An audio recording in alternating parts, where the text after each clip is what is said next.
فريدا عش بفخر في الحياة لا تبالي فالمعالي للتحدي لا سواه كن سعيدا كن فريدا عش بفخر في الحياة لا تبالي فالمعالي للتحدي لا سواه للتحدي لا سواه ذلك الدهر الذي ترضى به هل يراك الكون من صناعه ذلك الدهر الذي ترضى به هل يراك الكون من صناعه ودع الأحلام يا فارسنا كن بهذا العصر من أعلامه ودع الأحلام يا فارسنا كن بهذا العصر من أعلامه كن بهذا العصر من أعلامه أصير أحسن أصير أحسن أصير أحسن أصير أحسن أصير أحسن أصير أحسن أصير أحسن ولا يمنعني شيء مدام راسي حي بسوي اللي علي أصير أحسن بما إني نويت وعزمت وخطيت بكمل ما بديت أصير أحسن ولا يمنعني شيء مدام راسي حي بسوي اللي علي أصير أحسن بما إني نويت وعزمت وخطيت بكمل ما بديت ماني خايف ولاني واقف ثباتا وفعالا هي هكذا قيم النجاة تحثني فأخوض فيها للنجاة نزاع هي هكذا قيم النجاة تحثني فأخوض فيها للنجاة نزالا لا تسأل المقدام عن سبل العلا ستراه طيرا بالعزيمة جاء أسمو وأجتاز السماء جلالا فأزيد أسراب الغيوم جمالا وألون الدنيا بأجمل بسمة وأكون للخير العميم مثالا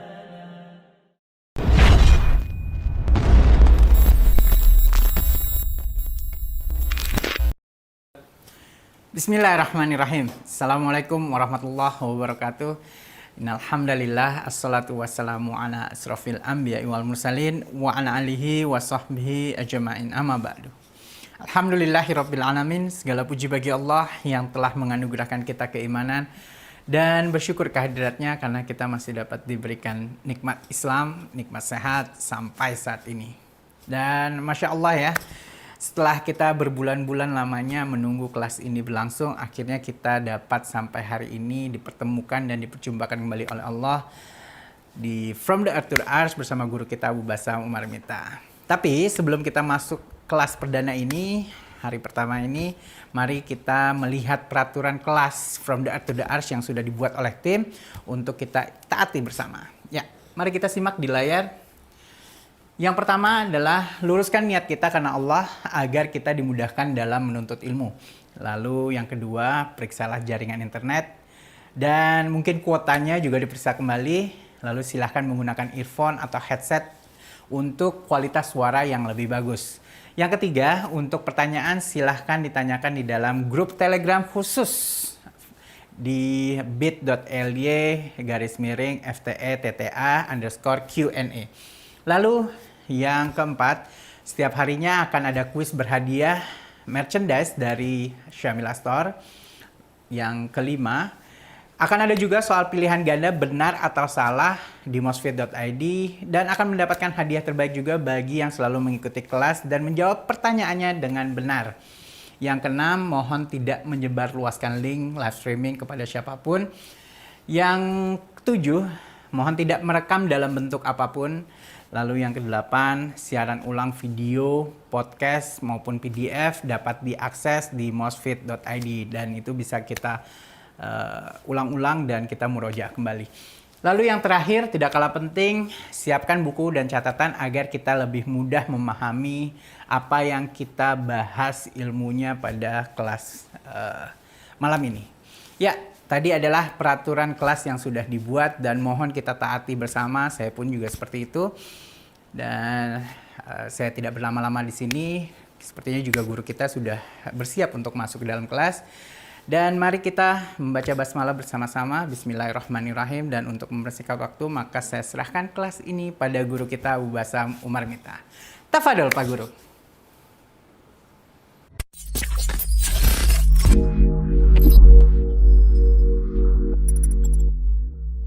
Assalamualaikum warahmatullahi wabarakatuh. Innal hamdalillah wassalatu wassalamu ala Rasulillah wa ala alihi wa sahbihi wa man tabi'ahum bi ihsan ila yaumil qiyamah. Seluruh keluargaku di antara keramaian umat, para santri, para santriwati, peserta Syamilah Series From the Earth to the Arsh. Sensasi membahas kitab dari hulu sampai hilir, sensasi memahami tafsir bacaan sholat. Tentunya pertama kali senantiasa kita bersyukur kepada Allah atas seluruh nikmat yang Allah berikan kepada kita. Allah itu sempurna di dalam dzatnya, sempurna di dalam sifatnya, sempurna pula di dalam ketentuan setiap syariatnya dan irisan-irisan takdirnya. Dan tentunya yang sangat kita syukuri adalah ketika kita telah dipersaudarakan oleh Allah, bukan karena golongan darah dan bukan karena urusan nasab. Tetapi kita telah dipersaudarakan oleh Allah karena kecintaan kita kepada Allah, kerinduan kita kepada surga, dan tentunya kecintaan kita pula kepada ilmu sampai Allah mempersaudarakan kita. Saya kalau melihat semacam ini teringat kepada apa yang dikatakan oleh Hasan Al-Basri. Fa inna ikhwanana aghla min ahlina. Sesungguhnya saudara kami dalam iman, saudara kami dalam amal solih itu lebih mulia dan lebih mahal harganya daripada saudara kami dalam keluarga. Karena saudara kami dalam iman, saudara kami dalam amal solih itu selalu mengingatkan kami tentang urusan akhirat. Adapun saudara-saudara kami dalam keluarga terkadang hanya mengingatkan kami tentang pernak dan pernik dunia. Dan inilah yang menjadikan kita bersyukur begitu lama kita menanti hari ini telah datang. Ibaratnya telur telah menjadi pecah. Dan hari ini kita diperjumpakan pada tanggal 18 menjadi satu saudara dalam rumpun ilmu untuk mengaji dan untuk mengkaji tentang tafsir bacaan sholat. Penikmat persaudaraan inilah yang kita syukuri, supaya dengan kita senantiasa memahami betapa mahalnya persaudaraan yang Allah sudah berikan kepada kita. Inilah yang menjadikan kita semakin berkomitmen untuk mencari saudara, karena sunnah itu mempersaudarakan dan syaitan itu mempermusuhkan, dan kita ingin menetapi jalan sunnah dan bukan jalannya syaitan. Kepada Allah kita bersyukur, dan kita bersyukur atas persaudaraan ini. Kita bersama dengan ribuan orang yang hari ini juga online. Kita akan mengarungi hari-hari kita bersama untuk kita mengetahui dan memahami tentang urusan penting dalam kehidupan akhirat dan urusan syariat kita. Bukan bahagia yang menjadikan kita bersyukur, tetapi bersyukurlah pasti kita akan dibahagiakan oleh Allah Subhanahu wa Ta'ala. Kita pada kesempatan hari ini, saya ingin ngobrol sebentar tentang masalah dapur yang ada pada Syamilah Series. Karena mungkin sebagian besar tahu bahwasanya rencana kita adalah setelah kita selesai mengadakan Syamilah Series yang pertama, season yang pertama dengan mengadakan Journey with Quran, tentunya rencana berikutnya adalah kita mengadakan Syamilah Series season 2, yaitu adalah Journey with Hadis. Tapi ternyata di tengah-tengahnya kita akhirnya mendapati ada sesuatu yang menurut kita sangat lebih penting untuk kita segerakan, yaitu tentang masalah sholat. Mungkin banyak di antara kita bertanya-tanya, kenapa masalah sholat ini malah dimajukan?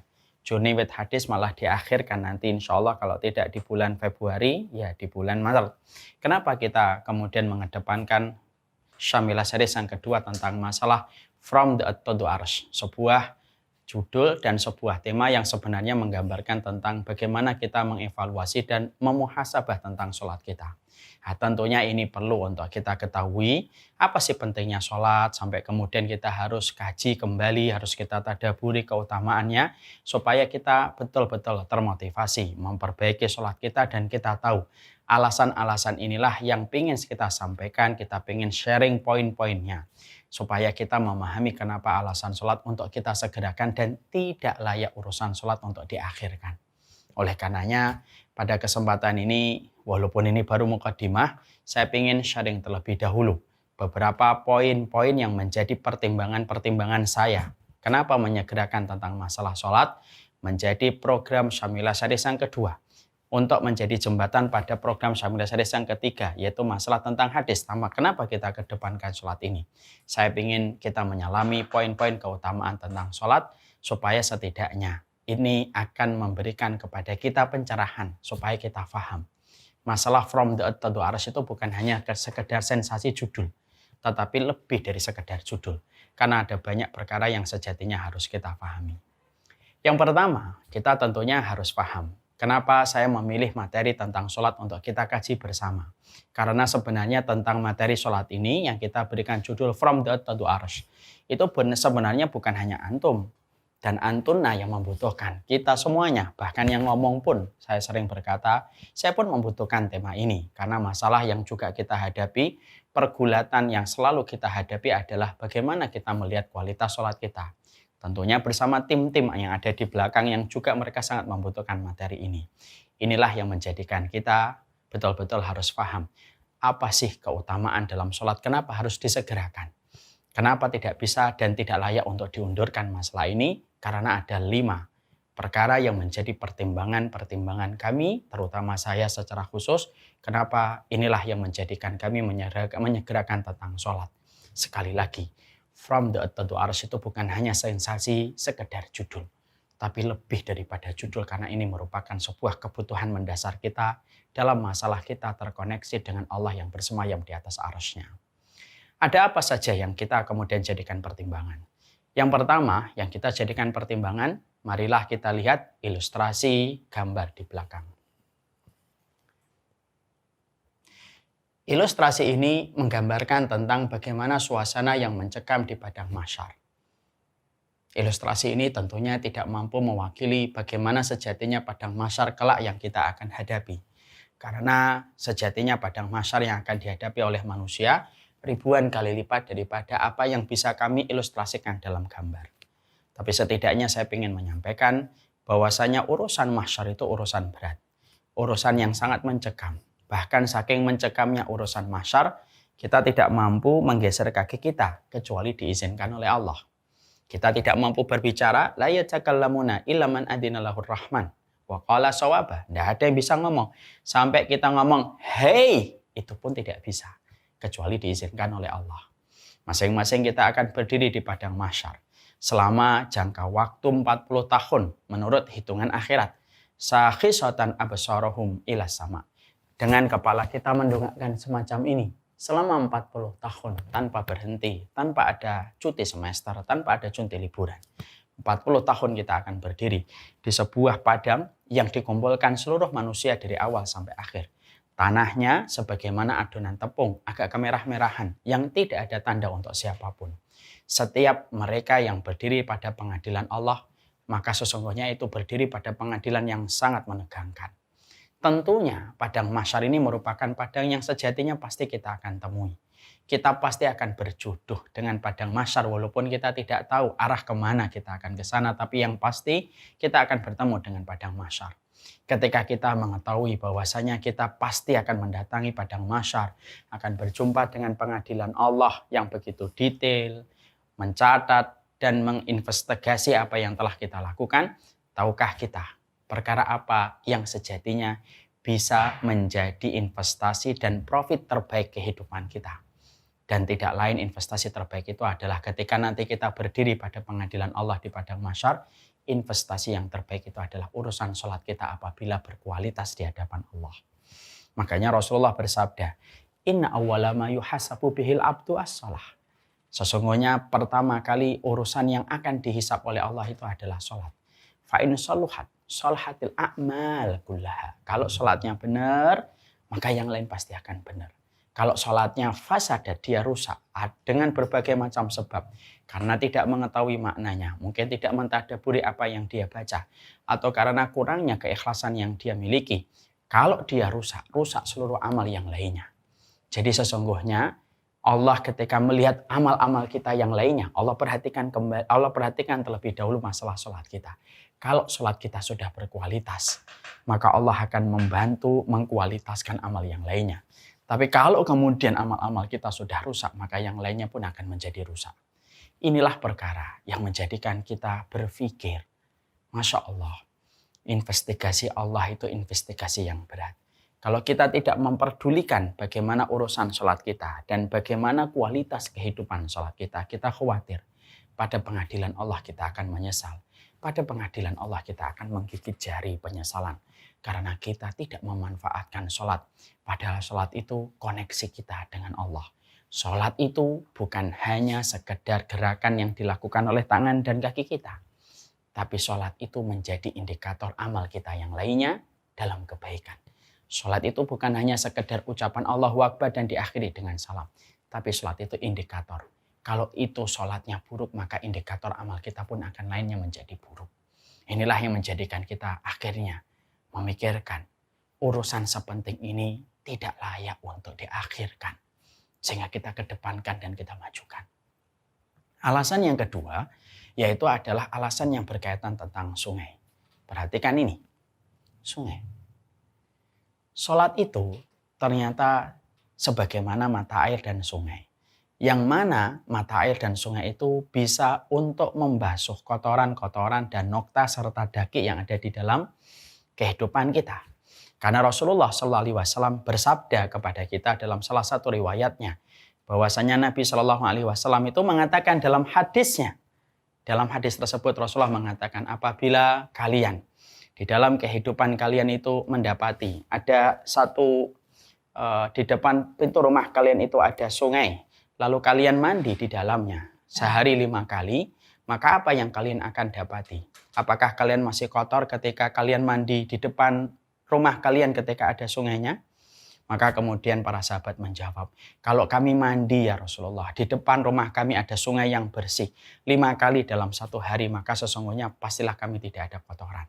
Makanya Rasulullah mengatakan, ara'aitum law anna nahran bi babi ahadikum yaktasilu minhu kulla yawmin 5 marratin. Kalian bayangin enggak kalau di rumah kalian itu, di depan rumah kalian itu ada sungai? Atau bolehlah kalau yang bahasa kita hari ini hotel itu ada private poolnya. Lalu kita mandi sehari 5 kali. Maka kemudian tentunya tidak ada kotoran. Ternyata Rasulullah itu mengibaratkan sholat itu kayak sungai di depan rumah kalian. Kayak private pool di depan rumah kalian. Yang mana kalian berenang setiap harinya dalam private pool itu 5 kali. Dan tentunya tidak ada kotoran. Makanya Masya Allah, urusan sholat itu urusan deterjen dalam tanda kutip. Allah kirimkan untuk membasuh kotoran-kotoran dan daki yang ada di dalam tubuh kita supaya bersih. Makanya ketika ada orang yang mereka melaksanakan sholatnya dengan benar-benar dan tulus dan betul-betul berkualitas, kalaulah dia melakukan dosa di waktu paginya, sholat duhurnya akan menghapuskan dosa itu. Kalaulah ada orang yang melakukan dosa di jam 1 siang, lalu dia sholat asar, maka sholat asar itu akan menghapuskan kemaksiatan pada jam 1 yang dia kerjakan. Kalau kemudian dia melakukan dosa di waktu jam 4 sore, lalu dia melaksanakan sholat maghrib dengan benar, berkualitas dan tulus, Allah akan bersihkan kemaksiatan yang dilakukan pada jam 5 sorenya atau jam 4 sorenya. Dan itu terus berlanjut. Dan inilah yang menjadikan kita memahami. Bukankah kita ingin dosa kita itu dihapuskan? Karena apa? Membicarakan kita tanpa dosa itu mustahil. Tapi yang kita pikirkan bukanlah kita tanpa dosa. Yang kita pikirkan itu deterjen apa yang harusnya kita hadirkan untuk membasuh dosa kita. Bukankah kita sama-sama menyadari? Ana mengaku sendiri. Kalau kita buka handphone, sosial media, banyak hal yang terkadang tidak ingin kita lihat tapi terlihat oleh mata kita. Kadang-kadang kalau kita membuka sosmed, kadang-kadang kita tidak ingin mendengar sesuatu tapi terdengar oleh telinga kita. Begitu banyak dosa yang kita lakukan jam 10. Begitu banyak kemaksiatan yang kita lakukan jam 1. Banyak dosa yang kita lakukan jam 3. Banyak dosa yang kita lakukan jam 6:30 malam. Banyak dosa yang kita lakukan jam 11 malam. Kalau kemudian tidak ada sholat, kita bisa bayangkan. Kalau kita tidak ada sholat 5 kali dalam 1 hari. Lalu betapa beratnya setiap hari kita harus betul-betul taubat nasuha karena tidak ada sholat. Tapi justru dengan adanya sholat, menjadikan kita akhirnya sejenak merasa ringan. Sholatlah 10 menit dengan khusyuk. Sholatlah 15 menit dengan khusyuk. Tidak perlu lama, tapi dengan hati yang khusyuk. Menyempurnakan rukuknya, menyempurnakan sujudnya 15 menit. Dosamu jam 10 dihapuskan dengan sholat duhurmu. Dosamu jam 1 akan dihapuskan dengan sholat asarmu. Dosamu jam 3 sore akan dihapuskan dengan sholat maghribmu. Dosamu setengah 7 malam akan dihapuskan dengan sholat isyakmu. Dan itulah yang menjadikan kita memahami. Masalah deterjen atas dosa kita tidak boleh diakhirkan. Itu alasan yang kedua. Alasan yang ketiga, kenapa kemudian kita ini harus membicarakan tentang masalah sholat? Karena ini berkaitan tentang posisi kita di hati Rasulullah. Kita tentunya paham, menjadi umatnya Nabi itu harus membaca syarat dan ketentuan berlaku. Kita minum obat saja, kita harus ada syarat dan ketentuan yang berlaku. Entah itu dikocok terlebih dahulu obatnya ataukah tidak. Apakah dimakan dan diminum sebelum makan ataukah sesudah makan. Kalau urusan obat harus membaca syarat dan ketentuan yang berlaku. Itu dalam urusan obat. Dalam urusan kita menjadi umatnya Rasulullah itu harus memperhatikan syarat dan ketentuan berlaku. Urusan sholat itu bukan hanya urusan gerakan-gerakan tanpa makna. Tapi urusan sholat itu membuktikan. Untuk memberikan kualitas bahwasanya kita memang betul umatnya Rasulullah. Makanya Nabi pernah menjumpai ada orang yang sholat, rukuknya tidak sempurna, sujudnya sebagaimana mematok ayam. Lalu Rasulullah berkomentar yang membuat kita ketakutan. Kalau kita betul-betul merenungkan perkataan Nabi. Lau mata hada ala ma huwa alaihi. Mata ala millati ghairi millati Muhammad. Kalau ada orang yang sholatnya semacam ini, walaupun sholat. Tapi sholatnya tidak sempurna rukuknya, tidak sempurna sujudnya. Maka Nabi berlepas diri. Orang semacam ini tidak berdiri di atas agama Muhammad. Kalau Nabi melepaskan diri itu terus gimana urusan akhirat kita? Padahal urusan akhirat kita sangat berkaitan tentang bagaimana posisi kita di hati Nabi supaya kita layak mendapatkan syafaatnya Rasul. Urusan Nabi, urusan kita di posisi hatinya Nabi tidak boleh diakhirkan. Maka inilah yang menjadikan akhirnya kita memahami. Alasan yang ketiga, kenapa kita ngurusin masalah sholat? Sejatinya, masalah sholat itu urusan kita. Mengkualifikasi kehidupan kita di hati Rasulullah SAW. Kemudian yang keempat, kenapa kita harus menyegerakan masalah sholat ini Ustadz? Harus kita pelajari. Karena kita juga khawatir bahwasanya kita menjadi salah satu objek dari hadis Nabi. Ketika Nabi mengatakan dalam salah satu hadisnya, Innar rajula la yusalli sittina sanatan wa ma tuqbal lahu sholatuhu sittina sanatan la'allahu yutimmu ruku' wala yutimmu sujud wala yutimmu ruku'. Maka Nabi mengatakan, tahukah kalian ada orang yang sholat itu 60 tahun. Jungkir, sholat 60 tahun dia sholat. Tapi tidak diterima oleh Allah selama 60 tahun ketika dia sholat. Rasulullah menyebutkan alasannya karena ketika dia sempurna rukuknya tidak sempurna sujudnya. Ketika sempurna sujudnya tidak sempurna rukuknya. Masya Allah. Yang kita khawatirkan adalah orang yang ketika dia rajin menanam tapi belum tentu dia panen. Tentunya kita sedih kan? Pernah nggak kita membayangkan ada petani setiap hari dia menanam 60 tahun berharap tanaman itu akan membuahkan hasil di masa tuanya. Tapi ketika di masa tua setelah masa mudanya habis untuk menanam, ketika di masa tua apa yang ditanam tidak membuahkan panen. Menggigit jari. Dan kita juga khawatir. Karena hadis ini disebutkan oleh Nabi umum. Innar rajula la yusalli sittina sanatan. Ada seseorang yang disebutkan Nabi itu umum.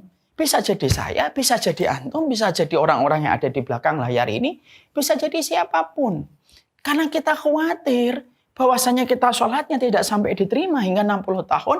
Inilah yang menjadikan kita memahami betapa pentingnya kehidupan kita untuk memperhatikan sholat. Betapa ruginya kita nanti kalau kita di pengadilan Allah. Tegak semua pengadilan Allah. Lalu orang berharap, mana pahala sholat saya? Loh saya kan hidupnya sampai 75, 20, hampir 60 tahun saya sholat. Lalu Allah menjawab, bukankah kamu tidak menyempurnakan rukukmu? Bukankah kamu tidak menyempurnakan sujudmu? Ditolak. Kalaulah itu hari masih di dunia, masih ada hari merajut kembali. Tapi kalau hari itu adalah hari akhir, tidak ada hari berbalik ke belakang. Karena tidak ada konsekuensinya kecuali adalah jilatan api neraka. Kemudian yang kelima, kenapa kemudian kita harus membahas tentang ini, kita segerakan. Kemudian yang kelima, karena orang yang sholat dengan pemangamatan saja.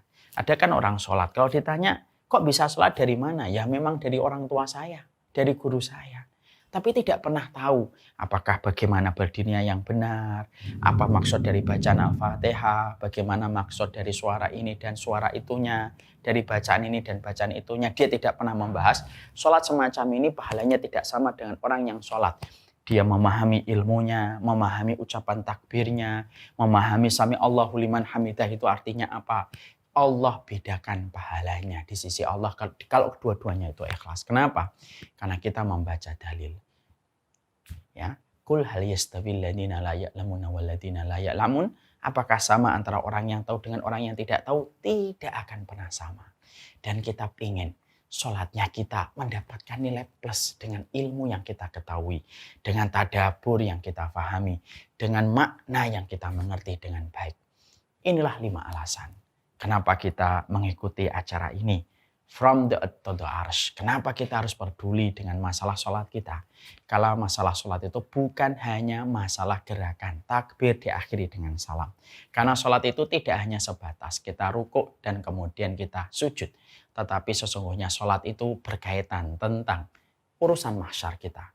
Urusan sholat itu berkaitan tentang kotoran kita yang dibersihkan oleh Allah.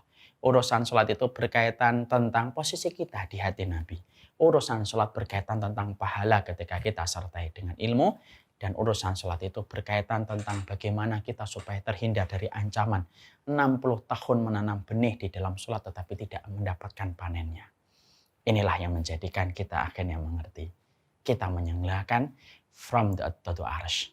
Silahkan baca, ditadaburi artinya dengan baik-baik supaya ini bisa menjadi kekuatan. Memberikan ekstra tenaga. Supaya kita harus tahu urusan sholat itu bukan urusan ketika sesempatnya.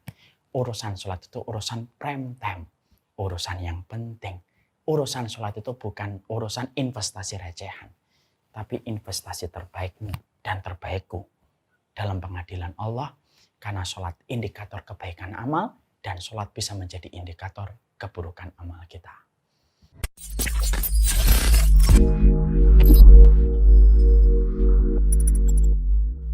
Sekarang tentunya yang selanjutnya kita harus lakukan karena kita merupakan, ini adalah hari pertama. Tentunya yang ingin saya juga sampaikan adalah bagaimana seharusnya adab kita dan akhlak kita mencari ilmu. Ilmu itu sangat berkaitan dengan akhlak. Ulang-ulang saya mengatakan bahwasanya akhlak dan ilmu merupakan sejoli yang tidak bisa dipisahkan layaknya suami istri yang mereka telah menjadi soulmate sampai mati memisahkan mereka. Makanya kita harus paham ilmu tanpa akhlak rusak. Karena apa? Karena sesungguhnya akhlak yang buruk merusak amal ibadah sebagaimana cuka merusak madu. Akhlak tanpa ilmu batil karena bermodal akhlak doang tidak akan bisa memasuki surga.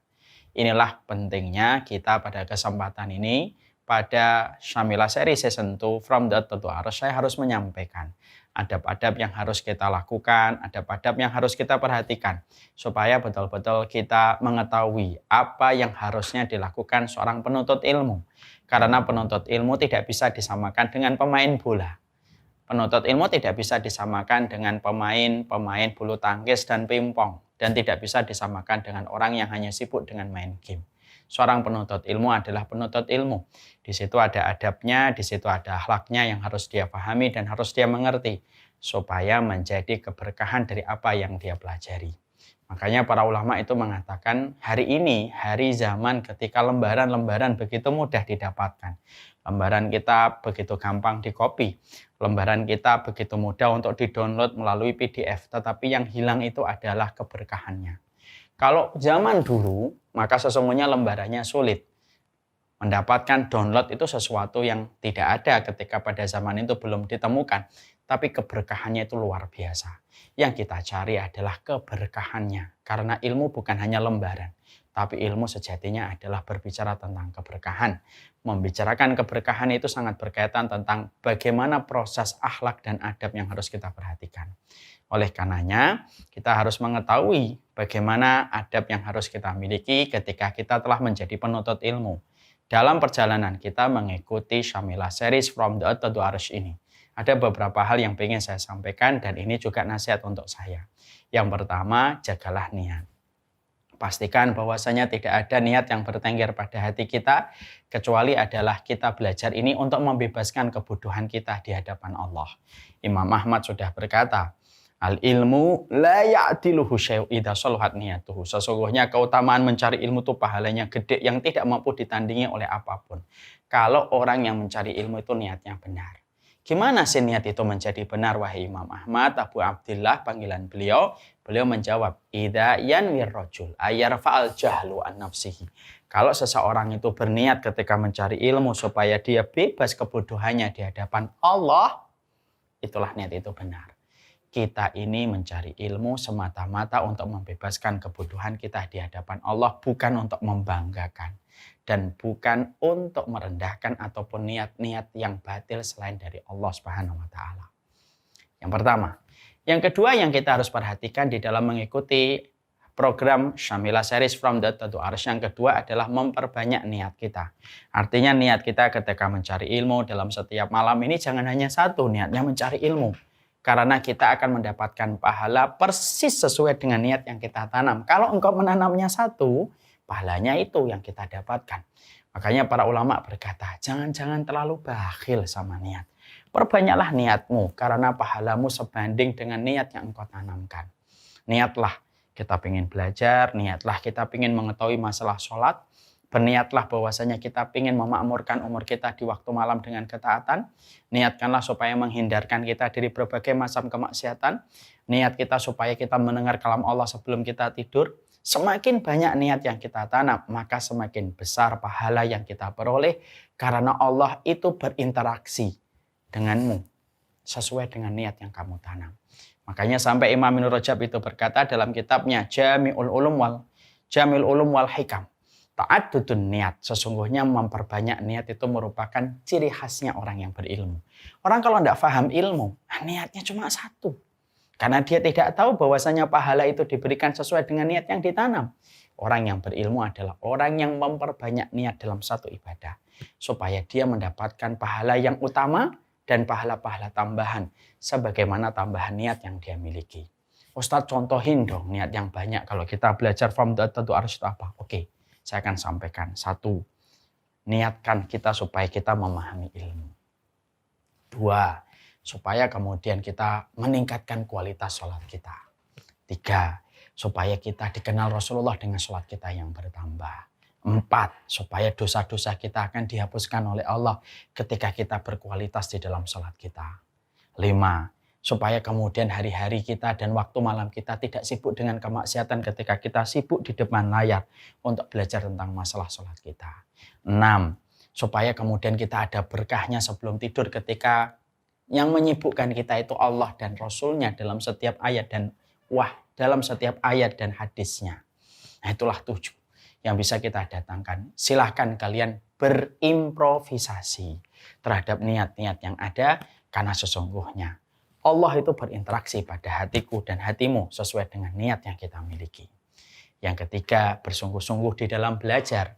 Maka kita harus mencontoh banyak ulama yang mereka rela belajar luar biasa. Tahukah kita Jabir bin Abdillah? Jabir bin Abdillah itu punya sebuah kisah yang patut menjadi renungan supaya kita ini sungguh-sungguh belajar. Bagaimana itu?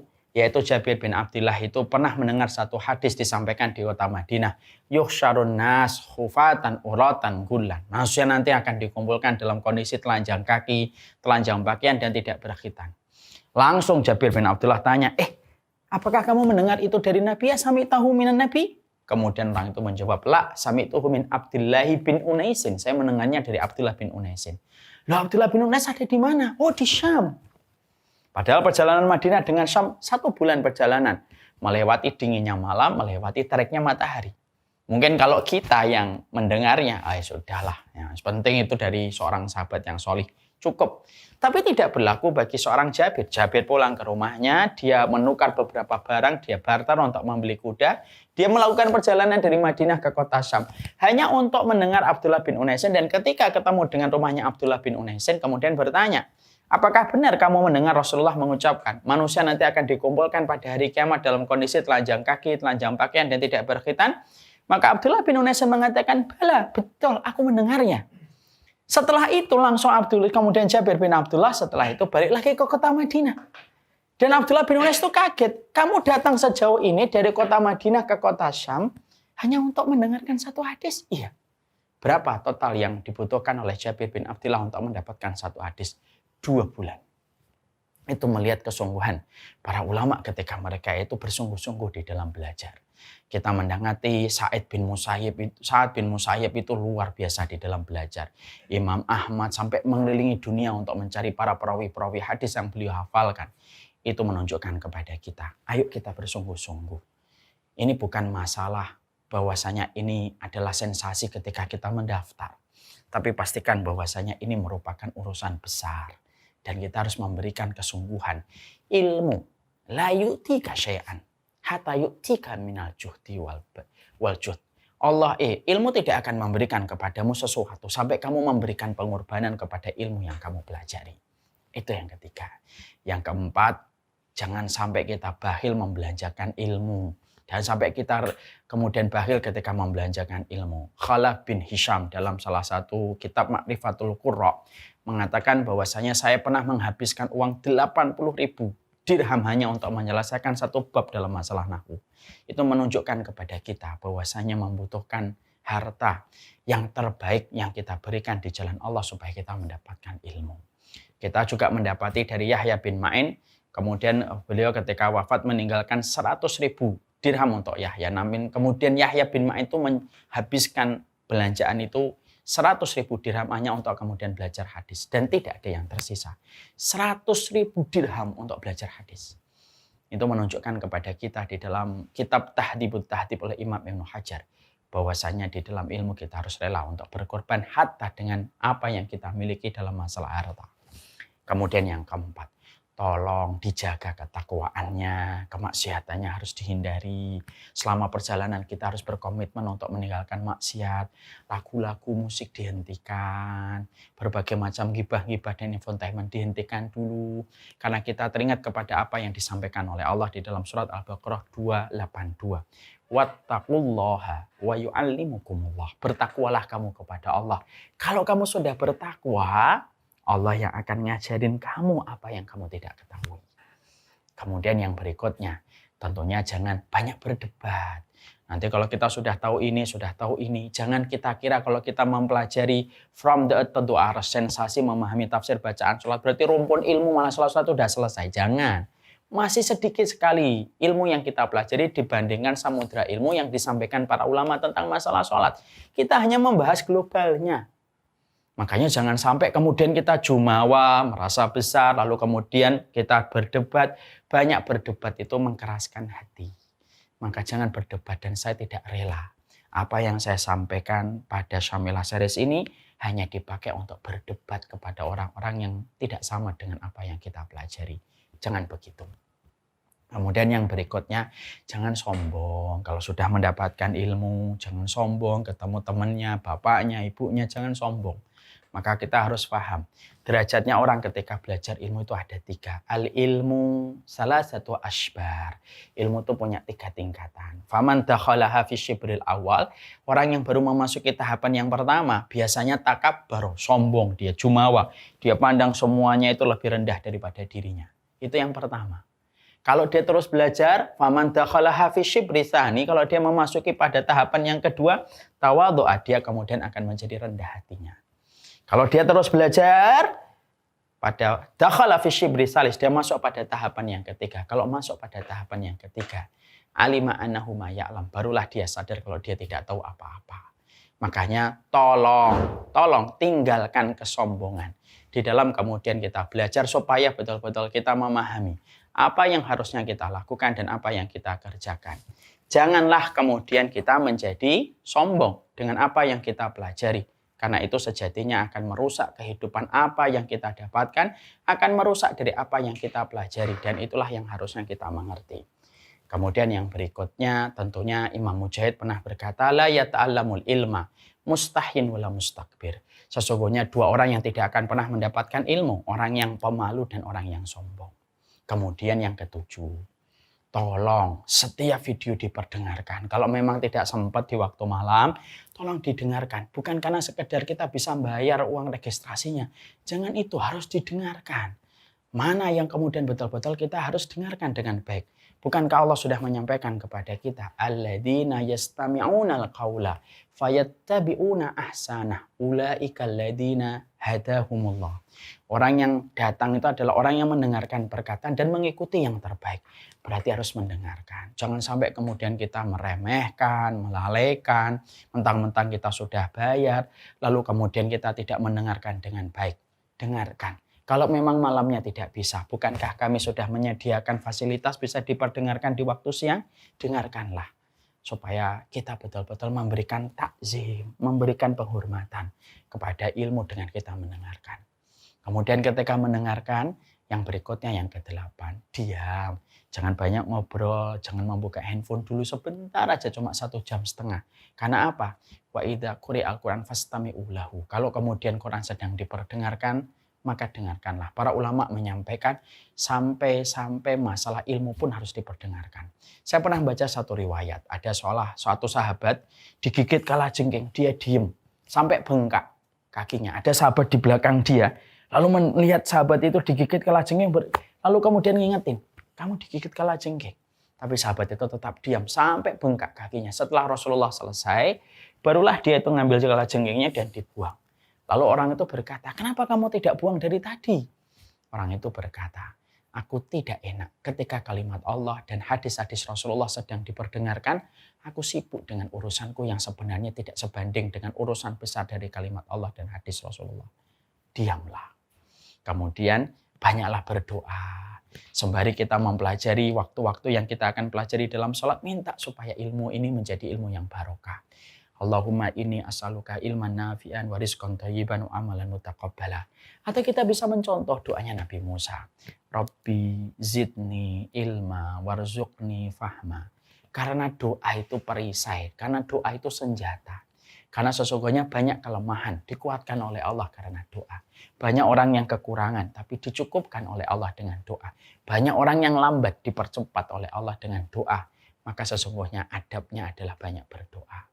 Kemudian yang terakhir, banyak tulis, banyak nulis. Kalau bisa buku yang kita beli, ditulis. Kalau perlu nanti kalau ada rezeki kembali, maka beli buku yang bagus lagi, kita taruh di perpustakaan kita, rumah kita. Yang kita pakai untuk belajar kita coret-coret. Supaya betul-betul kita paham dan kita mengerti. Dulu saya itu ketika masih kuliah, kalau pas punya harta, pas punya materi, maka biasanya saya kalau beli kitab 2. Yang satu saya coret-coret, yang satu saya taruh di lemari saya, yang saya susun dengan indah. Tapi ada buku yang saya pegang harian untuk saya coret-coret. Karena apa? Al-ilmu syahidun. Qayyad suyudaka bil hibalil wasiqah. Sesungguhnya ilmu itu adalah binatang buruan. Ikatlah binatang buruan itu dengan apa yang kita tulis supaya tidak berlalu tanpa sia-sia. Jangan mengandalkan bahwasanya mengatakan saya kuat hafalannya Ustadz. Saya yakin mungkin hafalannya kuat. Tapi sekuat-kuatnya maka sesungguhnya tentunya kita harus mengerti sekuat-kuatnya hafalan kita. Bahwasanya disinilah kita harus mengerti. Sekuat-kuatnya kita pasti kita akan mendapati banyak hal yang bisa menjadikan kita lupa. Inilah yang menjadikan kita harus mengerti, inilah yang menjadikan kita harus memahami perkara-perkara adab tentang masalah-masalah sholat, dan inilah yang menjadikan kita nanti akhirnya akan memahami tentang masalah ini. Supaya tafsir bacaan sholat betul-betul kita pahami, kita mengerti, dan bisa menaikkan kualitas di dalam sholat kita. Inilah yang kemudian saya sampaikan. Seharusnya setiap penuntut ilmu punya perhiasan 10 yang tadi saya sampaikan. Perhiasan antum, perhiasan saya. Supaya kita diajari langsung oleh Allah kalau kita memperhatikan akhlaknya. Inilah yang akan kita bahas. Tafsir bacaan sholat yang akan kita pahami satu persatu.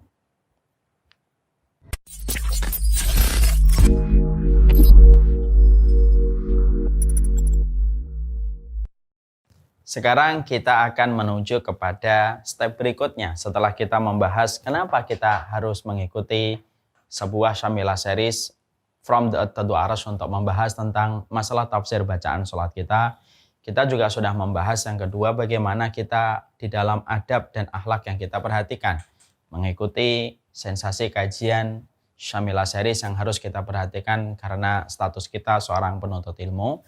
Sekarang saya harus menyampaikan yang berikutnya. Pada hari yang pertama ini saya harus sampaikan bahwasanya persoalan sholat itu adalah persoalan yang berkaitan tentang masalah fikih.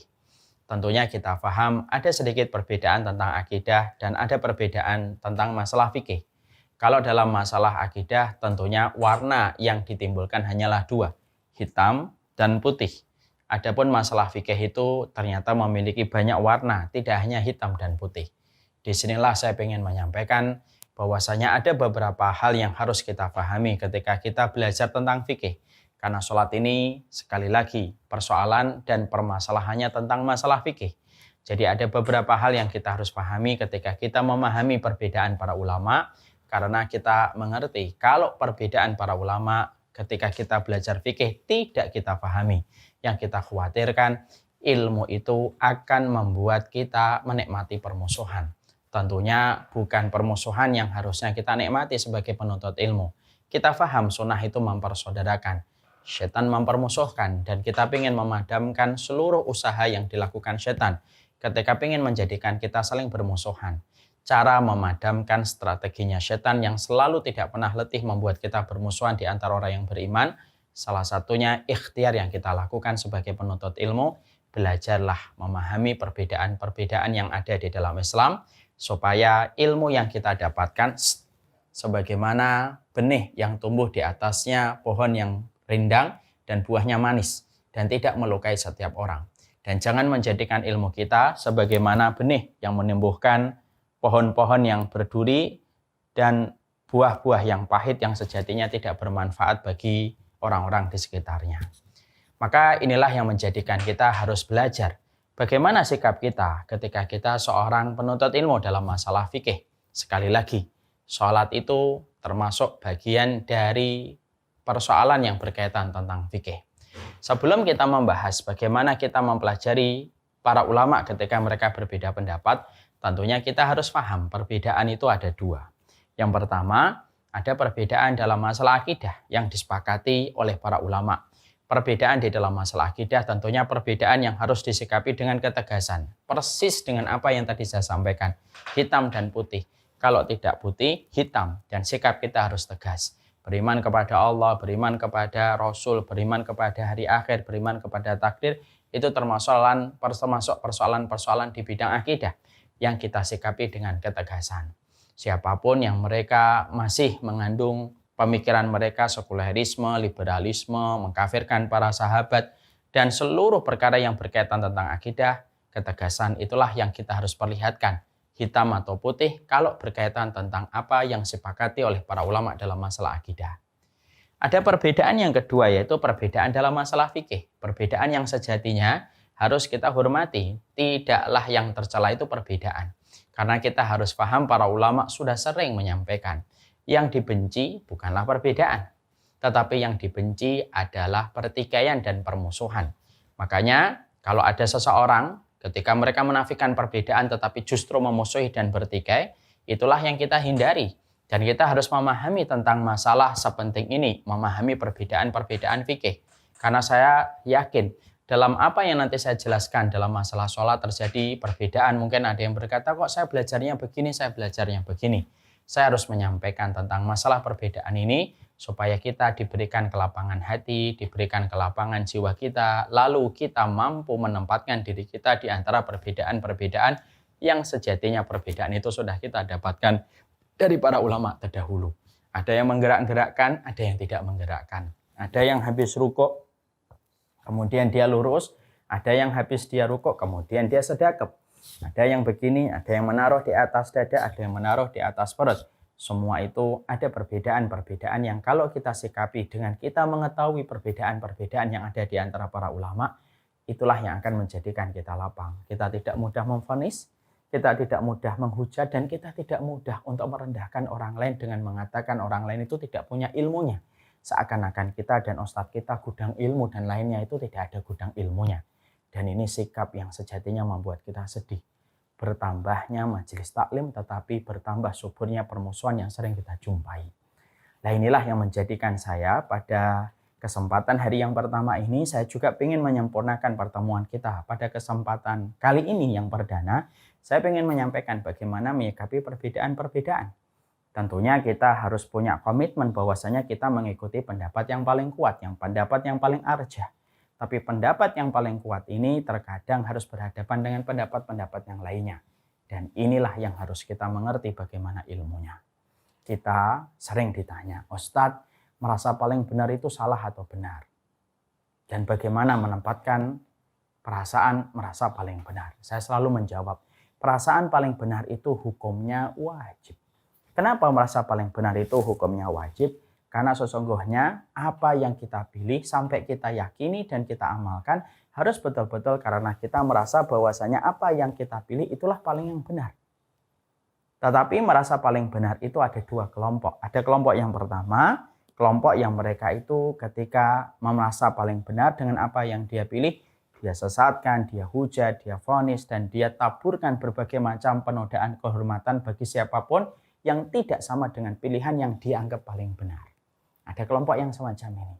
Ada kelompok yang kedua, ada orang yang merasa paling benar, dia menghormati, lalu dia memberikan respek, memberikan penghormatan kepada pendapat yang berbeda dengan pendapat yang dia ambil, apalagi ketika dia tahu perbedaan dari orang yang berseberangan dengan pendapatnya, ternyata memang sudah ada di antara para ulama terdahulu, dia hormatin. Dia tidak pernah berhenti untuk tetap menyampaikan dengan cara yang lembut. Dia tidak mengedepankan vonis. Dia tidak mengedepankan kata-kata hujatan. Tapi memperlihatkan sikap yang harusnya diperlihatkan sebagai orang yang menjadi penuntut ilmu. Dan inilah yang kedua. Saya bukan berarti saya memproklamirkan saya sudah menjadi yang kedua. Tapi saya ingin untuk menjadi bagian dari yang kedua. Saya merasa paling benar dengan apa yang saya pilih. Saya merasa paling benar dengan apa yang saya yakini. Tetapi saya berusaha untuk belajar memberikan respek kepada siapapun yang berbeda dengan apa yang saya ambil, selama perbedaan itu memang merujuk kepada perbedaan-perbedaan yang sudah ada di antara para ulama terdahulu. Kenapa semacam itu, Ustaz? Pekerjaan rumah umat Islam terlalu banyak dan akhirnya sia-sia kalau kita habiskan waktu untuk melampiaskan permusuhan dengan saling berdebat. Ada banyak orang yang masih membutuhkan uluran tangan kita. Ada masih banyak orang muslim yang membutuhkan aksi nyata kita. Dan alangkah mubadirnya kehidupan umur seseorang ketika hanya disibukkan hanya berdebat. Membuat akun ini untuk kemudian dia menghujat orang, memvonis orang, lalu menyesatkan orang dengan begitu mudah. Jangan gampang nyesatin orang.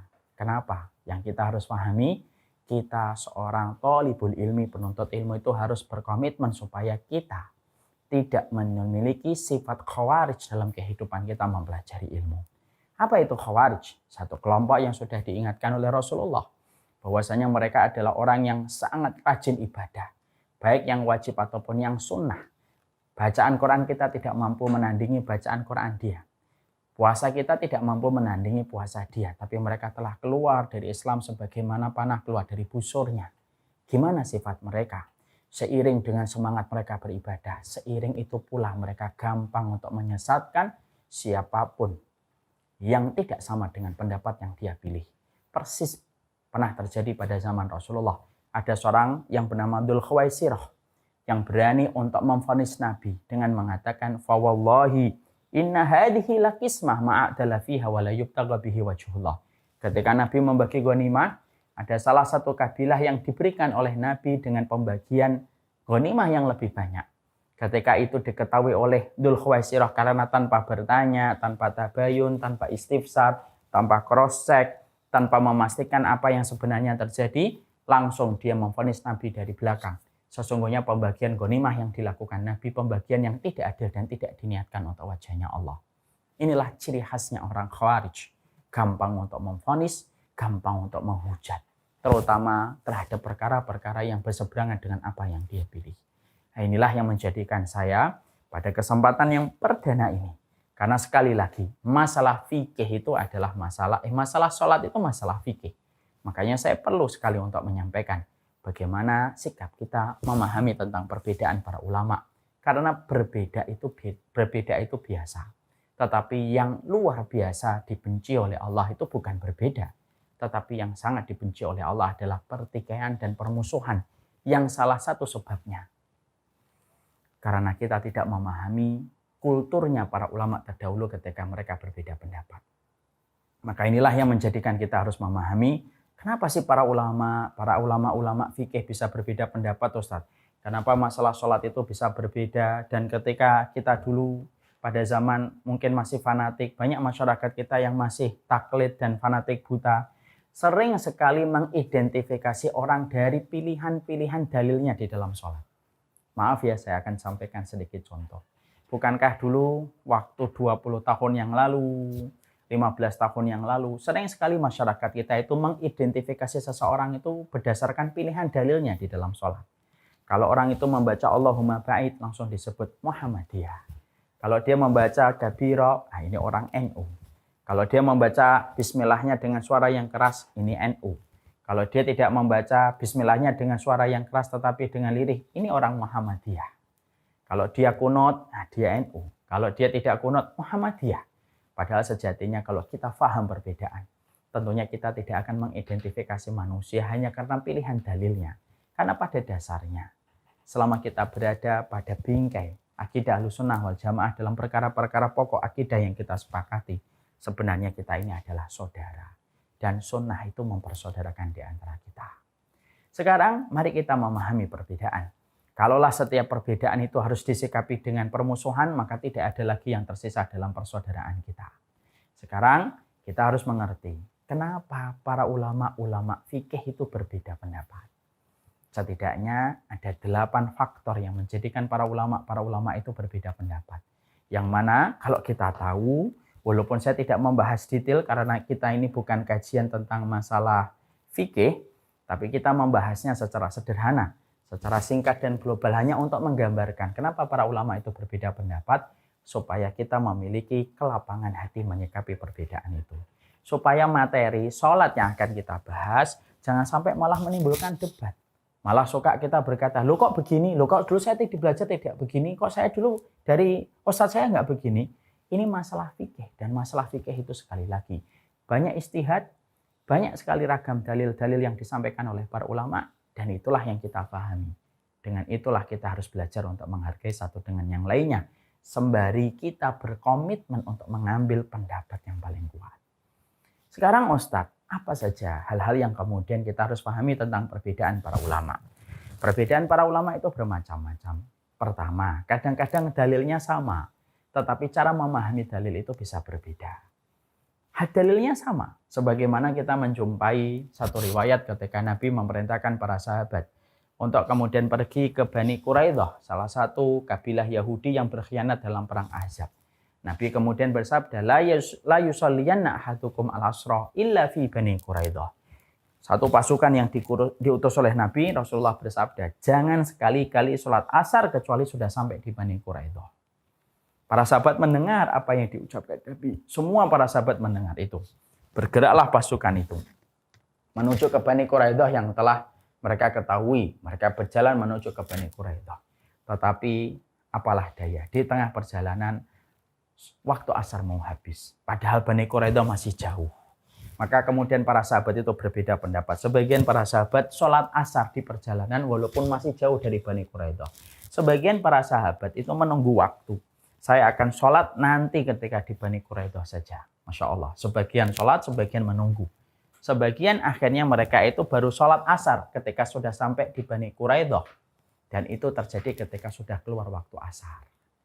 Maka kemudian ketika pulang ke Madinah, maka Nabi kemudian mendiamkan. Tidak menyalahkan yang sholat di perjalanan ketika di waktu asar. Tidak juga menyalahkan yang sholat di Bani Quraidah. Sholat asar tetapi sudah keluar waktu asarnya dan sudah sampai malam. Tapi para ulama mengatakan, siapa yang lebih dekat kepada kebenaran? Yang lebih dekat kepada kebenaran yang sholat di perjalanan. Karena maksud perkataan Nabi, jangan sekali-kali sholat kecuali di Bani Quraidah. Maksudnya adalah bergegaslah, cepat-cepatlah berjalan. Supaya ketika asar sudah sampai di Bani Quraidah dan kalian sholat asar di sana. Disitulah kita memahami, dalilnya sama, dalilnya satu. Tetapi cara memahami dalilnya itu adalah berbeda. Dan inilah yang terkadang menjadikan para ulama itu berbeda pendapat. Kadang-kadang kita jumpai fulan mengatakan begini. Kadang-kadang kita jumpai fulan mengatakan begini. Kenapa kok berbeda? Bukan sejatinya yang satu menyelisihi sunnah dari apa yang disabdakan oleh Rasulullah. Bukan. Tetapi sesungguhnya disitulah kita mengerti. Kadang-kadang dalilnya sama tetapi cara memahami dalilnya itu berbeda. Yang kedua adalah kadang-kadang perbuatan para ulama itu terkadang memandang satu perbuatan Nabi itu kadang-kadang para ulama berbeda. Apakah itu mubah ataukah itu merupakan perkara sunnah atau perkara biasa.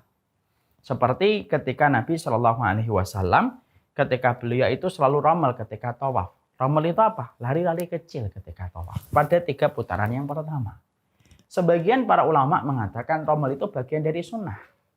Tapi sebagian ulama mengatakan bahwasanya perbuatan Nabi ketika ramal itu karena menjawab komentarnya orang-orang musyrik ketika mengomentari tawafnya Nabi dan para sahabat dalam kondisi lemah. Hanya untuk mengomentari saja, untuk menjawab komentar itu. Akhirnya para ulama memandang kesimpulan hukumnya berbeda.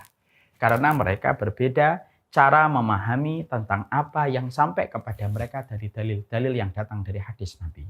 Nah, itu sebab yang kedua. Sebab yang ketiga, kenapa para ulama bisa berbeda pendapat? Kadang-kadang dalilnya nyampe, tapi seiring dengan waktu dia lupa dengan dalil yang sudah pernah sampai kepadanya. Akhirnya menjadikan hukum itu berbeda. Sebagaimana kita pernah menjumpai bahwasanya Umar bin Khattab pernah jalan bersama Ammar bin Yasir. Dua-duanya junub. Tetapi mereka tidak mendapatkan air ketika pada waktu sholat subuhnya. Ammar bin Yasir mengambil istihad. Dia bergulung-gulung kayak binatang melata. Umar tidak mau bergulung-gulung. Umar berkata, saya akan tunggu air walaupun telah keluar waktu subuh. Akhirnya Ammar bin Yasir gulung-gulung kayak binatang melata dan sholat subuh tepat waktu. Beda dengan Umar bin Khattab. Umar bin Khattab, beliau sholat subuh, setelah keluar dari waktu sholat subuh, mentari sudah terang, baru dia mendapatkan air, baru sholat subuh. Ketika mereka pulang ke Madinah, mereka melaporkan kepada Nabi, dan Nabi memberitahu kepada Ammar bin Yasir dan Umar. Innama yakfika bisa'id, fa inna laka tahurun. Kalau ada kejadian kalian itu junub, tidak mendapatkan air, maka cukuplah kalian tayamum, karena tayamum pun menghilangkan hadas besar. Setelah Rasulullah SAW meninggal dunia, wafat, maka kemudian ketika Umar menjadi Khalifah Umar mendapatkan pertanyaan yang sama. Ya Umar Amirul Mukminin, gimana sikap kami kalau tiba-tiba kami junub lalu kami tidak mendapatkan air? Maka Umar itu betul-betul lupa dengan hadis yang pernah disampaikan oleh Rasulullah. Yang pada saat itu Ammar bin Yasir hadir pada majelis tersebut. Masya Allah. Sampai kemudian Ammar bin Yasir itu ke depan memberitahu kepada Umar, tetapi Umar itu betul-betul lupa. Dan disitulah kita mengambil pelajaran apa? Sebesar apapun ulama, dia tetap memiliki lupa sebagai sifat dasar dan karakter lumrah seorang manusia. Makanya akhirnya ada ulama yang lupa yang menjadikan kesimpulannya itu kemudian berbeda dengan kesimpulan ulama yang tidak lupa. Kok ulama bisa lupa, Ustaz? Loh, kenapa nggak bisa? Kesempurnaan dalam ilmu hanya dimiliki Nabi. Dan kesempurnaan itu sudah hilang bersama dengan wafatnya Rasulullah Sallallahu Alaihi Wasallam. Dan inilah yang menjadikan akhirnya kita mengerti, yang menjadikan kita memahami. Dari situlah kita paham. Ulama sebesar apapun tetap manusia biasa. Makanya jangan fanatik buta sama Ustadz. Oh, seorang ulama besar aja setingkat Umar bin Khattab yang disebut sebagai orang yang paling paham sunnah dan paling sempurna ilmunya dari Rasulullah saja bisa lupa terhadap satu hadis tanpa mengurangi keagungan seorang Umar bin Khattab. Tapi kejadian ini pasti ada hikmah untuk kita apa? Kalau setingkat Umar bisa lupa, apalagi ulama yang mereka juga manusia biasa sebagaimana Umar. Bagaimanapun hebatnya Umar, agungnya Umar, tetap manusia biasa. Beliau bukan Nabi sebagaimana Rasulullah Muhammad. Dan inilah yang menjadikan akhirnya kita mengerti, oh ulama ini lupa dalilnya, ulama ini tidak lupa dalilnya. Akhirnya kesimpulan bisa berbeda. Tapi ingat, kalau ada ulama lupa itu, sikap kita tetap menghormati. Karena ulama itu kalau sudah beristihad, dengan istihad kesungguhan dia di dalam mengambil satu kesimpulan hukum, istihadnya seorang mujtahid, seorang ulama ketika sudah bersungguh-sungguh, kalau dia benar mendapatkan 2 pahala, kalaupun dia salah tetap mendapatkan pahala 1, karena kesungguhan dia ketika mencari kesimpulan hukum. Jadi kalau ada ulama lupa itu bukan berarti kemudian kita hujat, kita celah, sebagaimana kan kebiasaan hari ini. Para ustadz pun kadang-kadang mereka kepleset, kemudian mereka keliru ketika bicara, maka itu hal yang lumrah. Sekali lagi saya sering mengatakan, Bukankah para orang yang menyampaikan ilmu, para ustadz itu bukan malaikat? Dan sesungguhnya orang yang mengambil ilmu itu bukan setan yang senang mengambil kesempatan ketika melihat seorang ustadz jatuh dalam kesalahan. Maka itulah yang menjadikan kita memahami. Dalilnya nyampe, tetapi kemudian ulamanya lupa. Kadang-kadang yang keempat, derajat hadisnya bisa jadi derajat hadisnya antara satu ulama dengan ulama yang satunya berbeda-beda. Masalah kunut. Para ulama berbeda mengambil derajat hadisnya. Ada yang mengatakan hasan, ada yang mengatakan dhaif. Masalah talqin di atas kuburan, para ulama berbeda pendapat. Masalah kuburan, masalah bagaimana nasib dari orang tua Rasulullah, itu para ulama berbeda-beda. Kenapa perbedaan itu kok bisa berbeda antara satu ulama dengan ulama berikutnya? Karena menetapi perbedaan, menetapkan derajat hadis yang menjadikan akhirnya para ulama itu memiliki kesimpulan yang berbeda-beda. Makanya itulah yang menjadikan kita memahami. Kenapa ada yang mengatakan sholat tasbih? Ada yang mengatakan sholat tasbih tidak ada. Itu sebenarnya kalau kita telusuri, kita akan menjumpai perbedaan itu sejatinya karena perbedaan memandang derajat hadis yang sampai kepada ulama itu. Makanya namanya hadis itu Masya Allah beragam. Makanya kadang-kadang kita menjumpai ada hadis yang disahihkan oleh Imam Tirmidzi, kadang-kadang dhaif menurut Abu Dawud. Kadang-kadang kemudian sebaliknya sahih menurut Abu Dawud tetapi lemah menurut Imam Tirmidzi. Bahkan maaf ya, Imam Tirmidzi sampai memiliki derajat hadis hadza hadisun sahihun hasanun. Padahal sahih dan hasan itu sejatinya dua derajat hadis yang berbeda. Sahih itu lebih tinggi daripada derajatnya hasan. Kenapa ada dua derajat berkumpul pada satu hadis? Perhatikan Imam Tirmidzi. Ini sahih menurut ulama, menurut kaum yang di sana. Ini hasan menurut ulama yang di sana.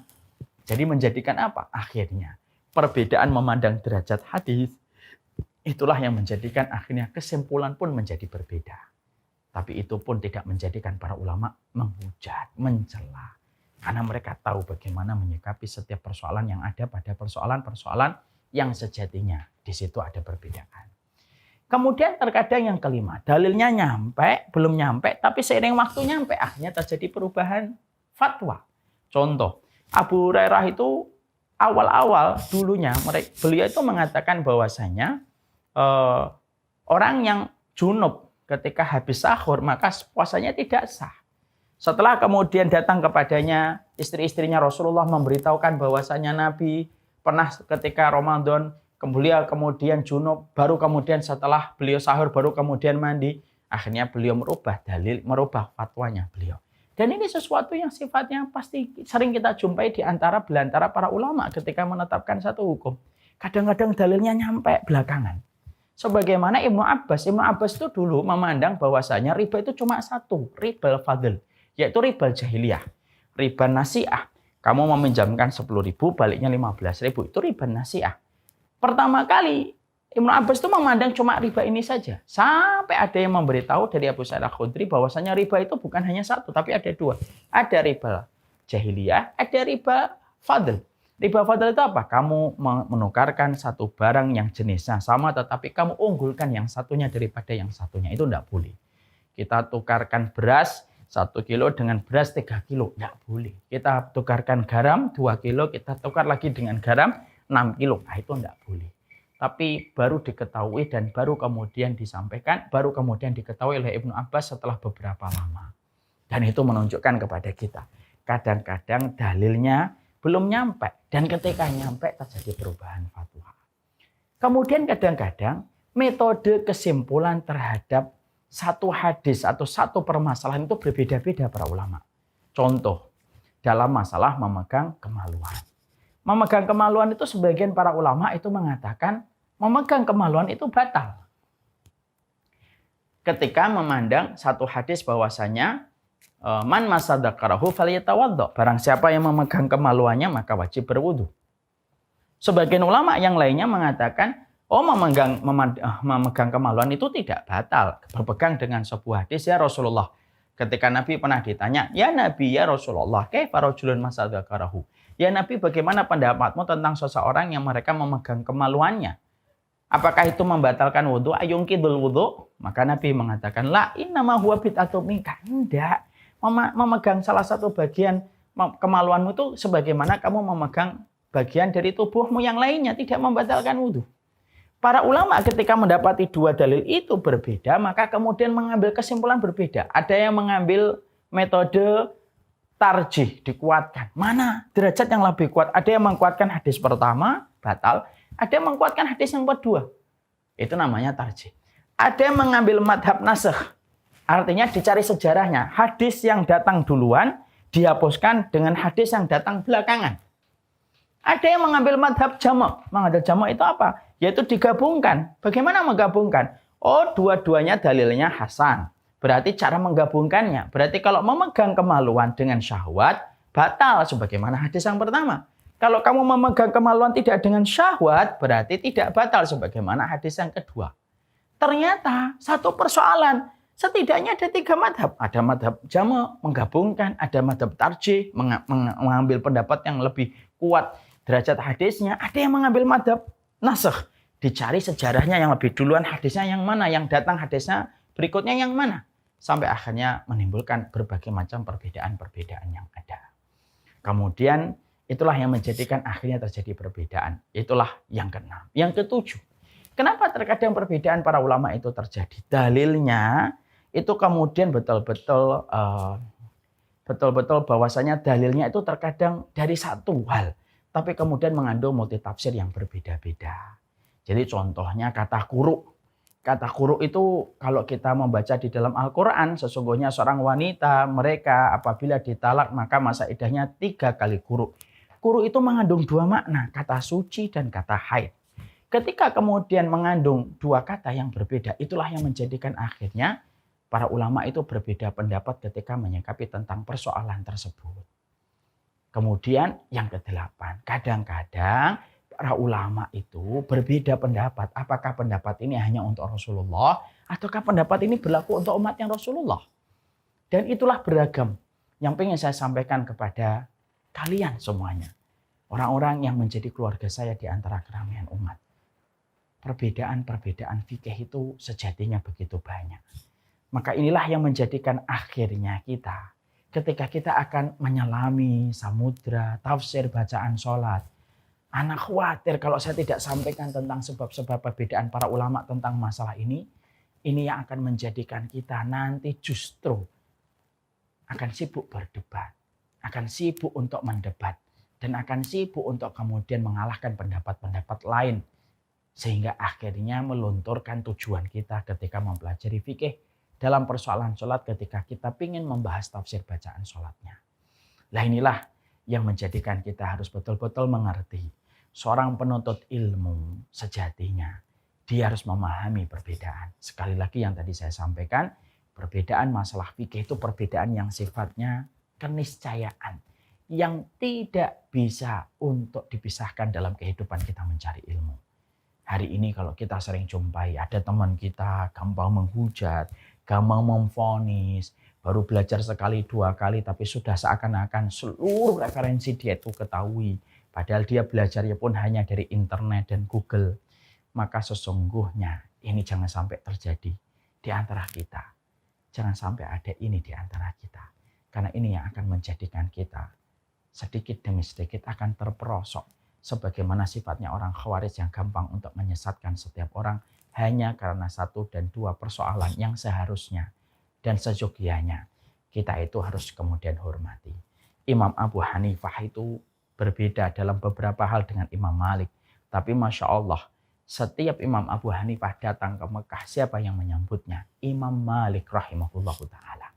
Tahukah kita Imam Syafi'i dengan Imam Ahmad? Imam sesungguhnya Masya Allah. Imam Syafi'i rahimahullahu ta'ala diterangkan bahwasanya beliau itu ketika di dekat Basrah, maka beliau itu tidak kunut. Ketika ditanyakan kepada Imam Syafi'i, kenapa engkau tidak kunut wahai Imam Syafi'i? Bagaimana saya akan kunut di dekat kuburannya Imam Abu Hanifah? Yang mana Imam Abu Hanifah mengambil pendapat tidak ada kunut di dalam subuh. Tahukah kita Imam Ahmad? Imam Ahmad itu berbeda banyak hal dengan Imam Syafi'i. Tapi perhatikan bagaimana seorang Imam Ahmad ketika beliau itu berkata, salah satu orang yang senantiasa aku doakan bertahun-tahun setelah aku mendoakan orang tuaku adalah guruku Imam Syafi'i. Dan tahukah kita Imam Syafi'i itu selalu memuji Imam Ahmad terhadap kelebihan dan keistimewaan yang dimiliki oleh Imam Ahmad. Itulah sejatinya kita sebagai penuntut ilmu. Saya tidak mau saya tidak mau kalau kemudian program series kita From the Earth to Arsh kemudian terwarnai dan ternodai dengan sesuatu yang seharusnya tidak perlu terjadi. Permusuhan dan permusuhan. Karena apa? Semangatnya kitabullah itu mempersaudarakan. Semangatnya sunnah itu mempersaudarakan. Bertambahnya ilmu, sekali lagi, harusnya menjadikan ilmu yang kita dapatkan bagaikan pohon yang tidak mengandung duri untuk melukai orang. Jangan sampai ilmu yang kita kaji, ilmu yang kita pelajari justru menumbuhkan duri yang melukai banyak orang karena ketidakfahaman kita bagaimana menyikapi para ulama. Sudah terlalu letih saya. Sebenarnya sih tidak letih ya, sudah terlalu banyak saya mendapati orang-orang yang baru ngaji, baru taklim, pengajiannya baru sekali, 2 kali, walaupun itu cuma kajian tematik, lalu berbekal dengan modal ngefollow akun dakwah ini, akun dakwah itu, berbekal dengan 1 poster, 2 poster, dia mendebat orang, dia mencela orang, dia menghujat orang. Hafalan Qur'annya tidak ada, hafalan hadisnya tidak ada, bahasa Arabnya nggak ngerti apa-apa, membedakan mubtada dan khobar juga nggak ngerti, membedakan mubtada muakhar dan khobar muqaddam juga nggak paham. Tapi kalau sudah bicara dan membuat status, seakan-akan sudah belajar puluhan tahun sampai dia bisa menyesatkan setiap orang. Ngeri. Dan lebih ngeri lagi adalah banyak ustadz yang membiarkan murid-muridnya melakukan perbuatan-perbuatan yang semacam itu, mendiamkannya dan menutup mata. Ini sebagaimana memelihara ular dan memelihara singa di waktu kecil, yang sejatinya akan kembali menggigit kepada orang yang mengajarkannya ketika kita tidak mengajarkan adab yang baik. Saya ingin seluruh keluarga saya di Syamilah series From the Earth to the Arsh adalah keluarga yang merasa paling benar dengan pilihan dalilnya, mengambil pendapat yang paling rojih. Tapi ingat, tetap menghormati pendapat-pendapat yang terkadang berbeda dengan apa yang kita pilih, selama perbedaan itu memang ada di antara kulturnya para ulama terdahulu. Inilah sejatinya yang membuat kita memahami kenapa pada hari yang pertama From the Earth to the Arsh kita membahas tentang adab, kita membahas kenapa kita memilih program ini, lalu kita membahas kenapa harus membahas bagaimana perbedaan para ulama, karena sejatinya memahami perbedaan para ulama merupakan perhiasan bagi kita dalam setiap kajian yang kita peroleh, supaya mata kita, mata kasih sayang kepada orang yang beriman. Kita tentunya tidak ingin kan ilmu yang kita dapatkan justru menjadikan kita fasih untuk menghujat orang. Iyas bin Muawiyah itu pernah mengingatkan seseorang. Ada orang itu menghujat, fulan begini, fulan begini, fulan begini. Iyas bin Muawiyah lalu mengomentari dengan komentar yang Masya Allah. Apakah kamu pernah memerangi Romawi? Apakah kamu pernah memerangi Persia? Apakah kamu pernah memerangi Hind? Lalu dijawab sama orang yang menghujat itu. Tidak ada sama sekali yang diperangi. Saya belum pernah memerangi Romawi, saya tidak pernah memerangi Persia, saya tidak pernah memerangi ini. Lalu kemudian Iyas bin Muawiyah berkata, bagaimana dirimu? Orang kafir yang memusuhi Islam selamat dari lisanmu, tapi Muslim malah tidak selamat dari lisanmu. Apa yang terjadi pada agamamu itu apa? Dan tentunya inilah yang menjadikan kita memahami. Sebelum kita undur diri pada hari yang pertama ini, saya ingin kita mendengarkan sebentar bagaimana biografi singkat sesingkat-singkatnya. Saya tidak bisa menjelaskan panjang. Sekali lagi ini bukan pelajaran sejarah fikih. Tapi saya ingin menyampaikan bagaimana sejarah tentang para ulama-ulama besar. Walaupun singkat tapi sejatinya bisa membuka mata kita. Supaya fanatisme itu musuh dari ilmu yang harus kita hindari. Maka perhatikan sebentar. Mari kita dengarkan sinopsis tentang Imam Malik rahimahullah ta'ala. Imam Malik, nama aslinya beliau adalah Abu Abdullah Malik bin Anas bin Malik. Beliau memiliki seorang ibu yang bernama Aliyah bin Syarik al-Azdiyah dari keluarga Yaman, lalu kakeknya pindah ke kota Madinah. Imam Malik dilahirkan di kota Madinah 79 tahun setelah wafatnya Rasulullah, tepatnya pada tahun 93 Hijriah. Tahun lahirnya Imam Malik bersamaan dengan wafatnya salah satu sahabat Nabi yang paling panjang umurnya. Siapa? Anas bin Malik. Sesungguhnya Imam Malik ataupun yang kita sebut Malik kecil hidup pada satu keluarga yang sangat dekat dengan Islam, sangat dekat dengan ilmu, dan orang tuanya merupakan murid dari sahabat-sahabat yang mulia. Pamannya adalah Nafi, salah satu perawi hadis yang sangat terpercaya, yang banyak meriwayatkan hadis dari Aisyah, Abu Hurairah, Abdullah bin Umar, dan sahabat-sahabat besar yang lainnya. Pada keluarga yang semacam inilah Imam Malik dilahirkan, pada keluarga semacam inilah Imam Malik dibesarkan. Tentunya yang pertama kali mempelajari dan mendalami tentang agama adalah saudaranya Malik, yaitu adalah Nadhr. Tapi Imam Malik melesat melebihi kemampuan dari saudaranya di dalam memahami tentang agama. Salah satu kitab yang paling muktabar yang dimiliki oleh Imam Malik adalah kitab Muwatta, yang pernah akan dijadikan menjadi kitab pegangan untuk seluruh kaum muslimin. Tetapi Imam Malik karena hasratnya untuk menghormati setiap kaum muslimin yang sudah tersebar kemana-mana, beliau menolak untuk dijadikan kitab yang beliau tuliskan untuk menjadi kitab rujukan satu-satunya. Karena Imam Malik tahu bahwasanya perbedaan salah satu hal yang tidak bisa untuk dinafikan. Imam Malik sendiri, beliau luar biasa memandang kota Madinah. Beliau memandang kota Madinah adalah kota dengan aktivitas yang tidak jauh dari para leluhurnya, yaitu adalah para sahabat. Tidak mengherankan Imam Malik menjadikan amalan kota Madinah atau amalan penduduk Madinah menjadi salah satu bagian dari beliau mengambil kesimpulan hukum yang tidak bertentangan dengan kitabullah dan sunnah. Secara karakter dan sifat, Imam Malik itu diberikan fisik yang istimewa, berwajah tampan, berperawakan tinggi. Bahkan Mus'ab bin Zubair memberikan testimoni, Malik termasuk laki-laki yang berparas rupawan, matanya bagus, biru, kulitnya putih, dan badannya tinggi. Lalu Abu Asim, orang lain mengatakan, aku tidak pernah melihat ahlu hadis setampan Imam Malik.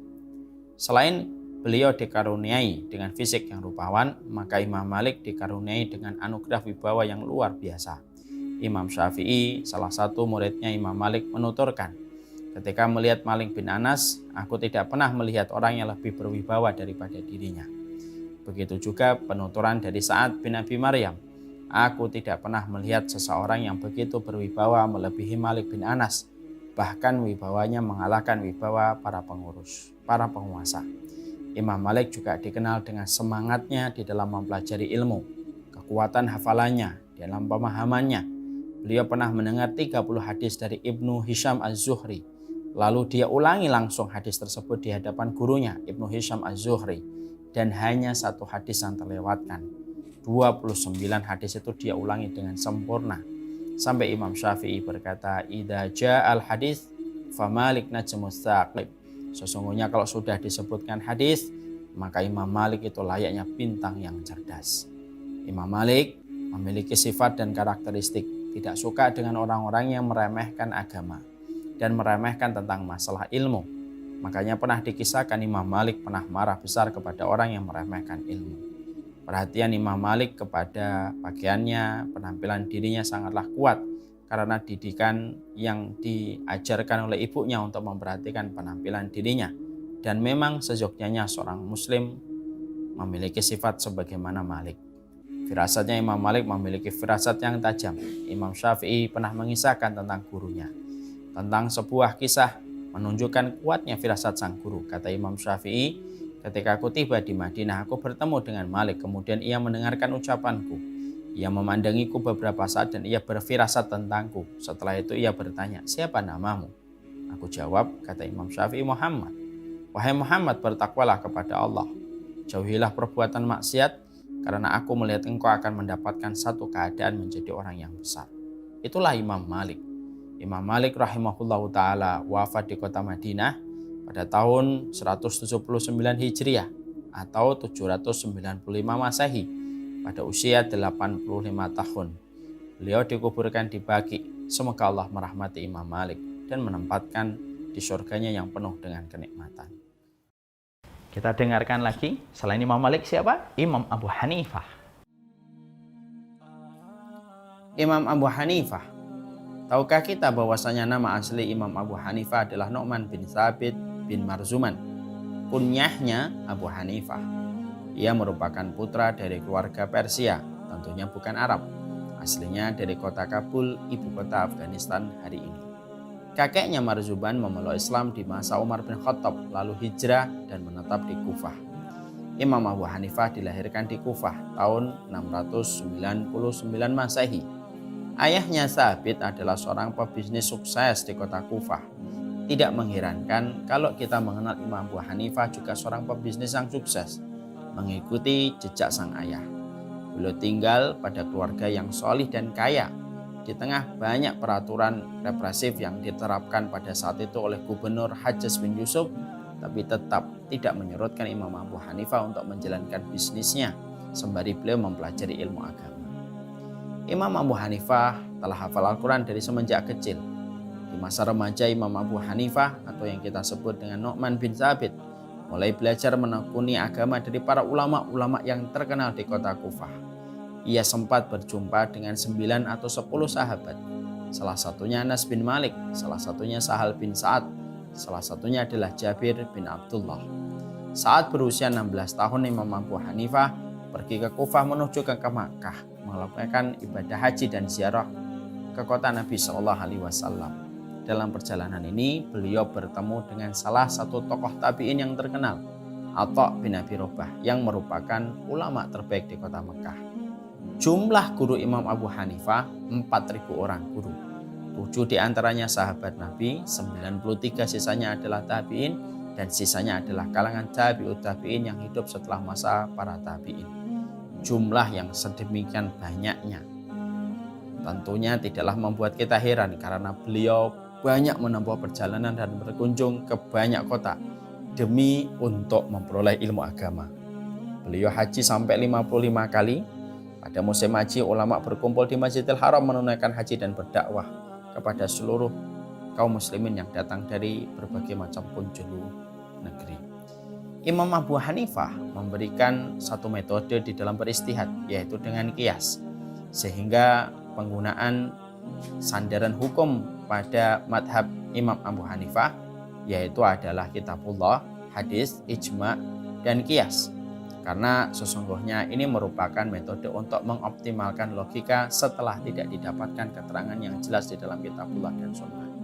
Metode ini luar biasa, melahirkan ulama-ulama yang juga besar, semisal Abu Yusuf, semisal Muhammad Asy-Syaibani, dan termasuk diantaranya ulama-ulama yang lainnya yang terkenal di dalam madhab Hanafi, madhab Imam Abu Hanifah, dan membuat sebuah kitab yang istimewa, Al-Fiqhul Akbar.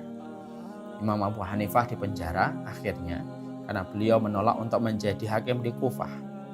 Beliau dipenjara oleh otoritas Umayyah dan Abbasiyah. Imam Abu Hanifah wafatnya di kota Baghdad tahun 150 Hijriah. Imam Ibnu Katsir menceritakan tentang proses kematian Imam Abu Hanifah. Ada 6 kelompok besar penduduk Baghdad yang menyolatkan jenazahnya Imam Abu Hanifah secara bergantian karena banyaknya orang yang hendak menyolatkan beliau. Inilah Imam Abu Hanifah, salah satu di antara referensi madhab yang dipegang mayoritas penduduk muslim di atas muka bumi. Semoga Allah merahmati beliau dan melapangkan kuburannya, dan semoga memberikan keberkahan atas kesungguhan beliau ketika telah mewariskan ilmu pada kehidupan kaum muslimin.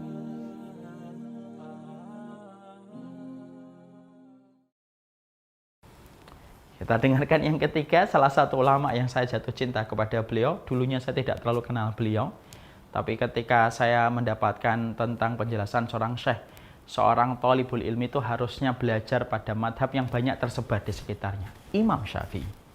Pelajarilah Imam Syafi'i. Imam Syafi'i.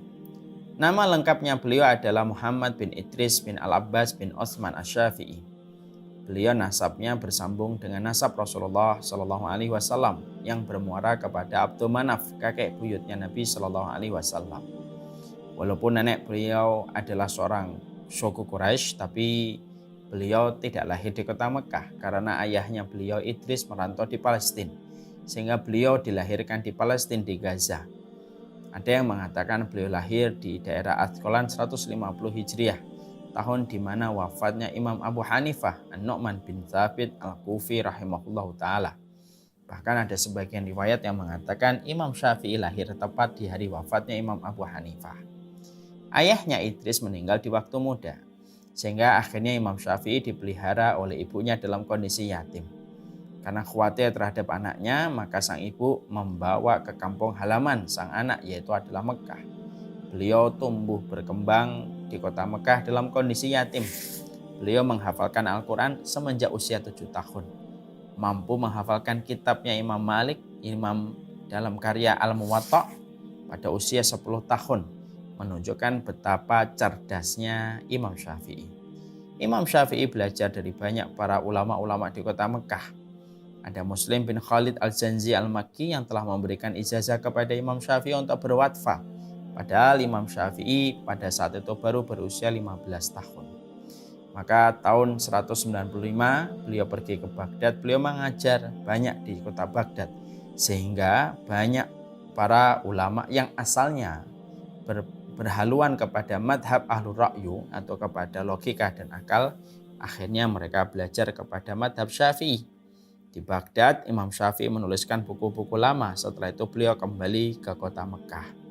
Pada tahun 198 Masehi Hijrah, beliau kembali ke kota Baghdad dan menetap di sana sampai sebulan. Lalu akhirnya beliau pergi ke Mesir, menetap di sana dan meneruskan dakwahnya. Maka Imam Syafi'i memiliki banyak keistimewaan. Imam Syafi'i memiliki kekuatan di dalam masalah bahasa. Imam Syafi'i merupakan salah satu ulama dalam bidang fikih yang memiliki syair-syair yang luar biasa yang sangat istimewa dan masih menjadi warisan istimewa sampai hari ini. Imam Syafi'i selalu tegar di atas sunnah dan memerangi setiap perkara yang menyimpang dari aturan kitabullah dan sunnah. Imam Syafi'i pun memiliki harisma yang luar biasa dalam kehidupan beliau di dalam dakwahnya dan ilmunya. Sampai-sampai kita menjumpai banyak orang yang jatuh cinta kepada Imam Syafi'i. Salah satunya yang jatuh cinta kepada Imam Syafi'i, Imam Ahmad. Sittatu ad'u lahum saharon ahaduhum asy-Syafi'i. 6 orang yang selalu aku doakan di waktu sahur sebelum subuh. Salah satunya adalah Imam Syafi'i. Sampai anaknya Imam Ahmad bin Hambal, karena mendapati bapaknya Imam Ahmad sering mendoakan Syafi'i, sampai anaknya bertanya kepada Imam Ahmad, "Wahai ayahanda, siapakah Syafi'i? Kenapa aku mendengarmu banyak sekali mendoakan dia?" Maka dijawab oleh Imam Ahmad, "Wahai putraku, Syafi'i itu layaknya matahari bagi dunia, keselamatan bagi manusia. Maka apakah ada pengganti bagi kedua kenikmatan itu, yaitu matahari bagi dunia?" Maka itulah yang menjadikan Imam Ahmad sangat mencintai Imam Syafi'i. Inilah Imam Syafi'i, salah satu ulama besar dalam masalah fikih, dan beliau wafat di kota Baghdad, lalu beliau dikenal sampai hari ini. Dan yang terakhir, yaitu adalah Imam Ahmad. Imam Ahlus Sunnah, 1 juta hadis hafalan beliau. Imam Ahmad bin Hambal lahir tahun 781 Masehi, lebih tepatnya 164 tahun Hijriah. Kunyahnya Abu Abdillah, lengkapnya Ahmad bin Muhammad bin Hambal bin Hilal bin Asad. Sesungguhnya Imam Ahmad mempelajari agama semenjak kecilnya. Beliau telah hafal Quran pada usia 15 tahun. Beliau sempurna di dalam membaca dan sempurna pula di dalam pemahaman fikih yang sudah beliau pelajari semenjak kecilnya.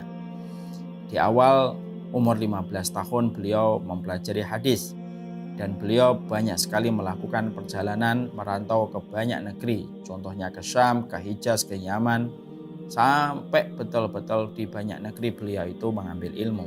Sehingga beliau bertemu dengan salah satu ulama, yaitu Abu Zur'ah, di mana beliau menghafalkan kitab itu dan menghafalkan sampai 1 juta hadis.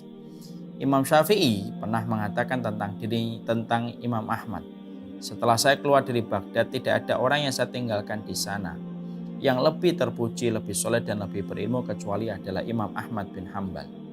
Syekh Abdul Razak bin Hammam yang juga salah satu guru beliau pernah berkata, "Saya tidak pernah melihat orang sefaqih dan sewarok Imam Ahmad bin Hambal." Imam Ahmad bin Hambal secara fisik beliau tidak terlalu tinggi, juga tidak terlalu pendek. Wajahnya tampan, di jenggotnya masih ada yang hitam. Ia senang berpakaian tebal, berwarna putih, bersorban, serta memakai kain. Keluarganya beliau adalah keluarga yang luar biasa yang sangat dekat dengan agama. Beliau menikah pada usia 40 tahun dan mendapatkan keberkahan yang melimpah. Ia melahirkan dari istri-istrinya anak-anak yang solih yang mewarisi ilmunya. Salah satunya Abdullah dan Solih. Dan bahkan Abdullah dan Solih juga menjadi ulama sebagaimana ayahnya. Berbicara tentang kecerdasan Imam Ahmad bin Hambal, Abu Zur'ah pernah ditanya, "Wahai Abu Zur'ah, siapakah yang lebih kuat hafalannya, Anda atau Imam Ahmad bin Hambal?" Beliau menjawab, "Ahmad." Lalu dia ditanya kembali, "Abu Zur'ah, bagaimana Anda tahu?" Maka Abu Zur'ah menjawab, "Saya telah mendapati di bagian depan kitabnya tidak tercantum nama-nama perawi karena beliau telah hafal nama-nama perawi tersebut.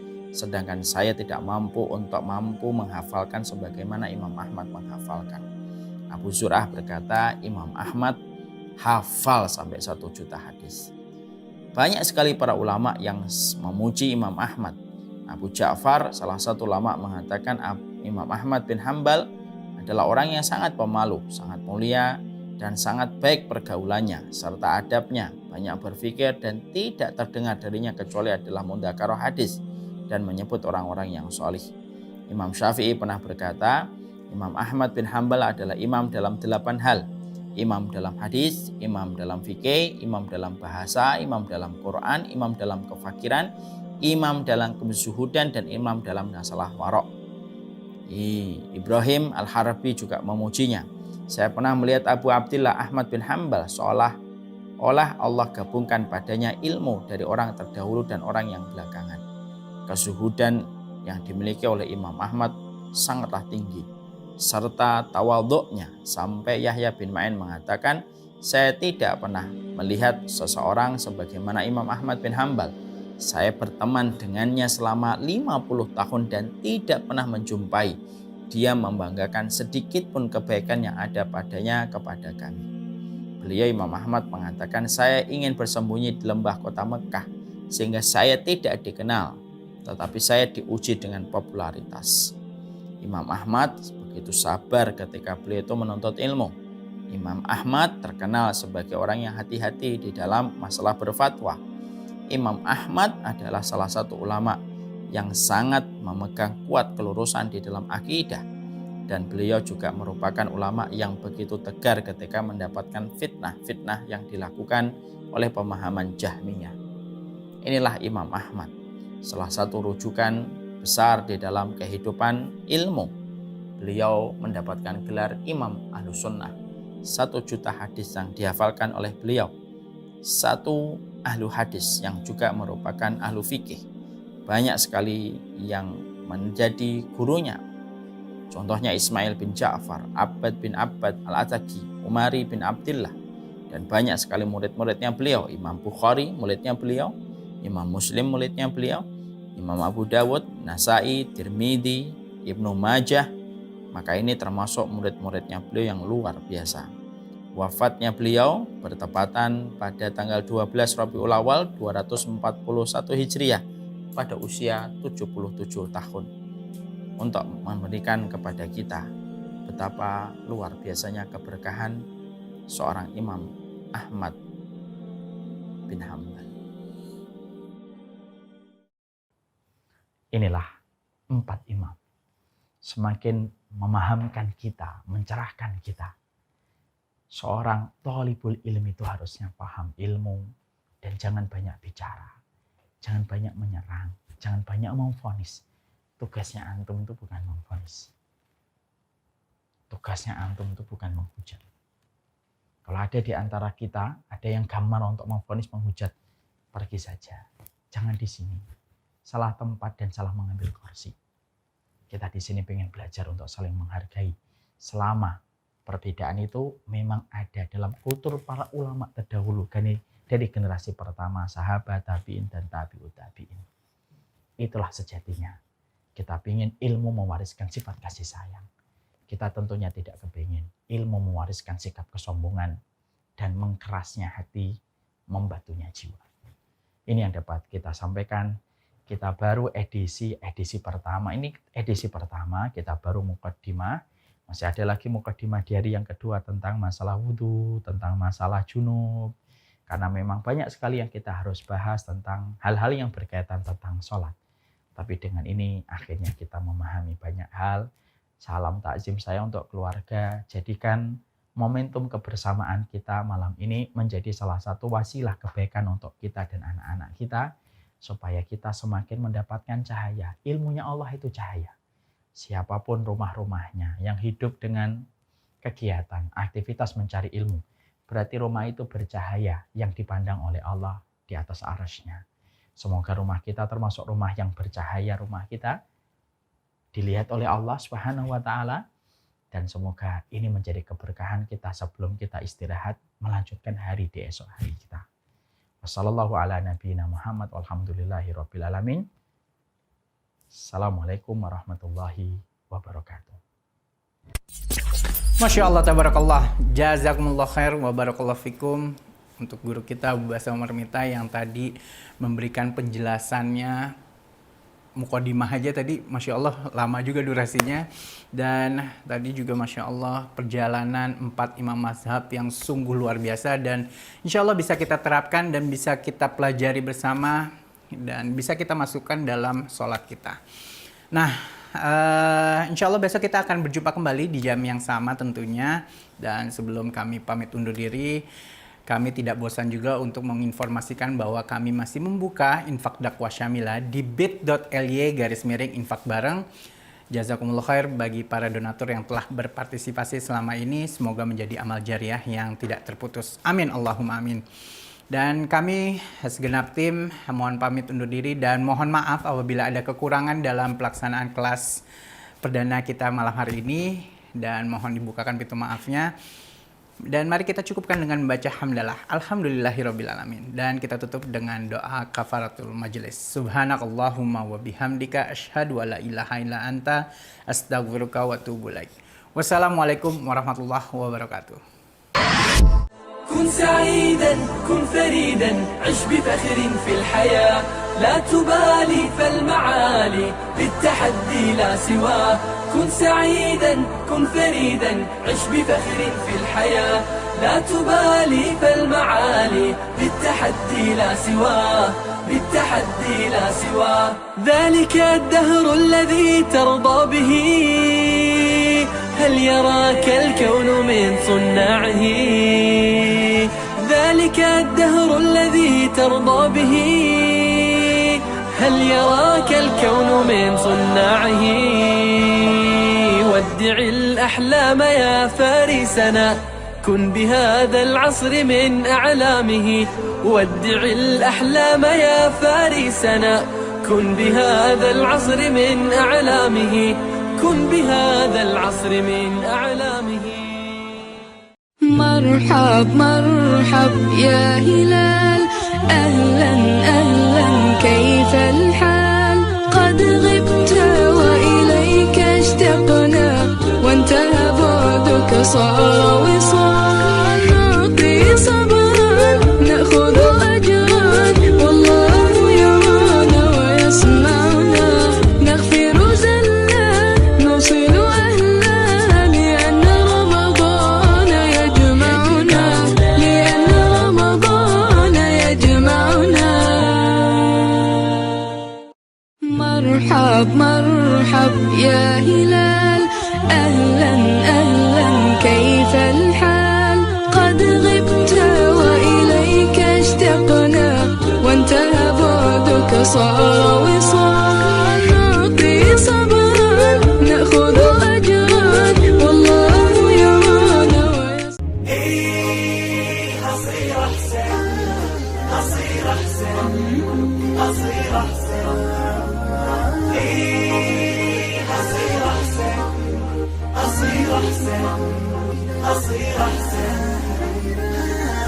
أصير أحسن ولا يمنعني شيء مدام راسي حي بسوي اللي علي أصير أحسن بما إني نويت وعزمت وخطيت بكمل ما بديت إيه أصير أحسن ولا يمنعني شي، مدام راسي حي بسوي اللي علي. إيه أصير أحسن بما إني نويت وعزمت وخطيت، بكمل ما بديت، ماني خايف ولاني واقف. Toharoh itu bukan masalah yang biasa, tapi toharoh itu adalah masalah besar. Sampai seorang Handholah yang jasadnya junub, rohnya dimandikan oleh ribuan malaikat karena pentingnya kesucian di hadapan Allah.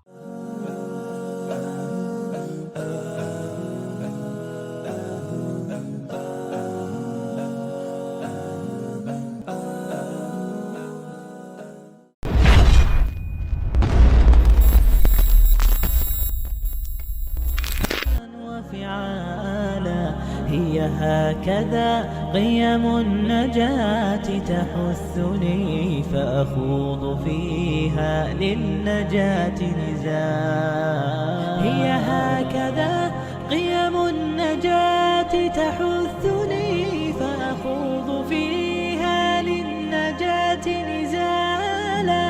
لا تسأل المقدام عن سبل العلا، ستراه طيرا بالعزيمة جاء. أسمو وأجتاز السماء جلالا، فأزيد أسراب الغيوم جمالا، وألون الدنيا بأجمل بسمة، وأكون للخير العميم مثالا.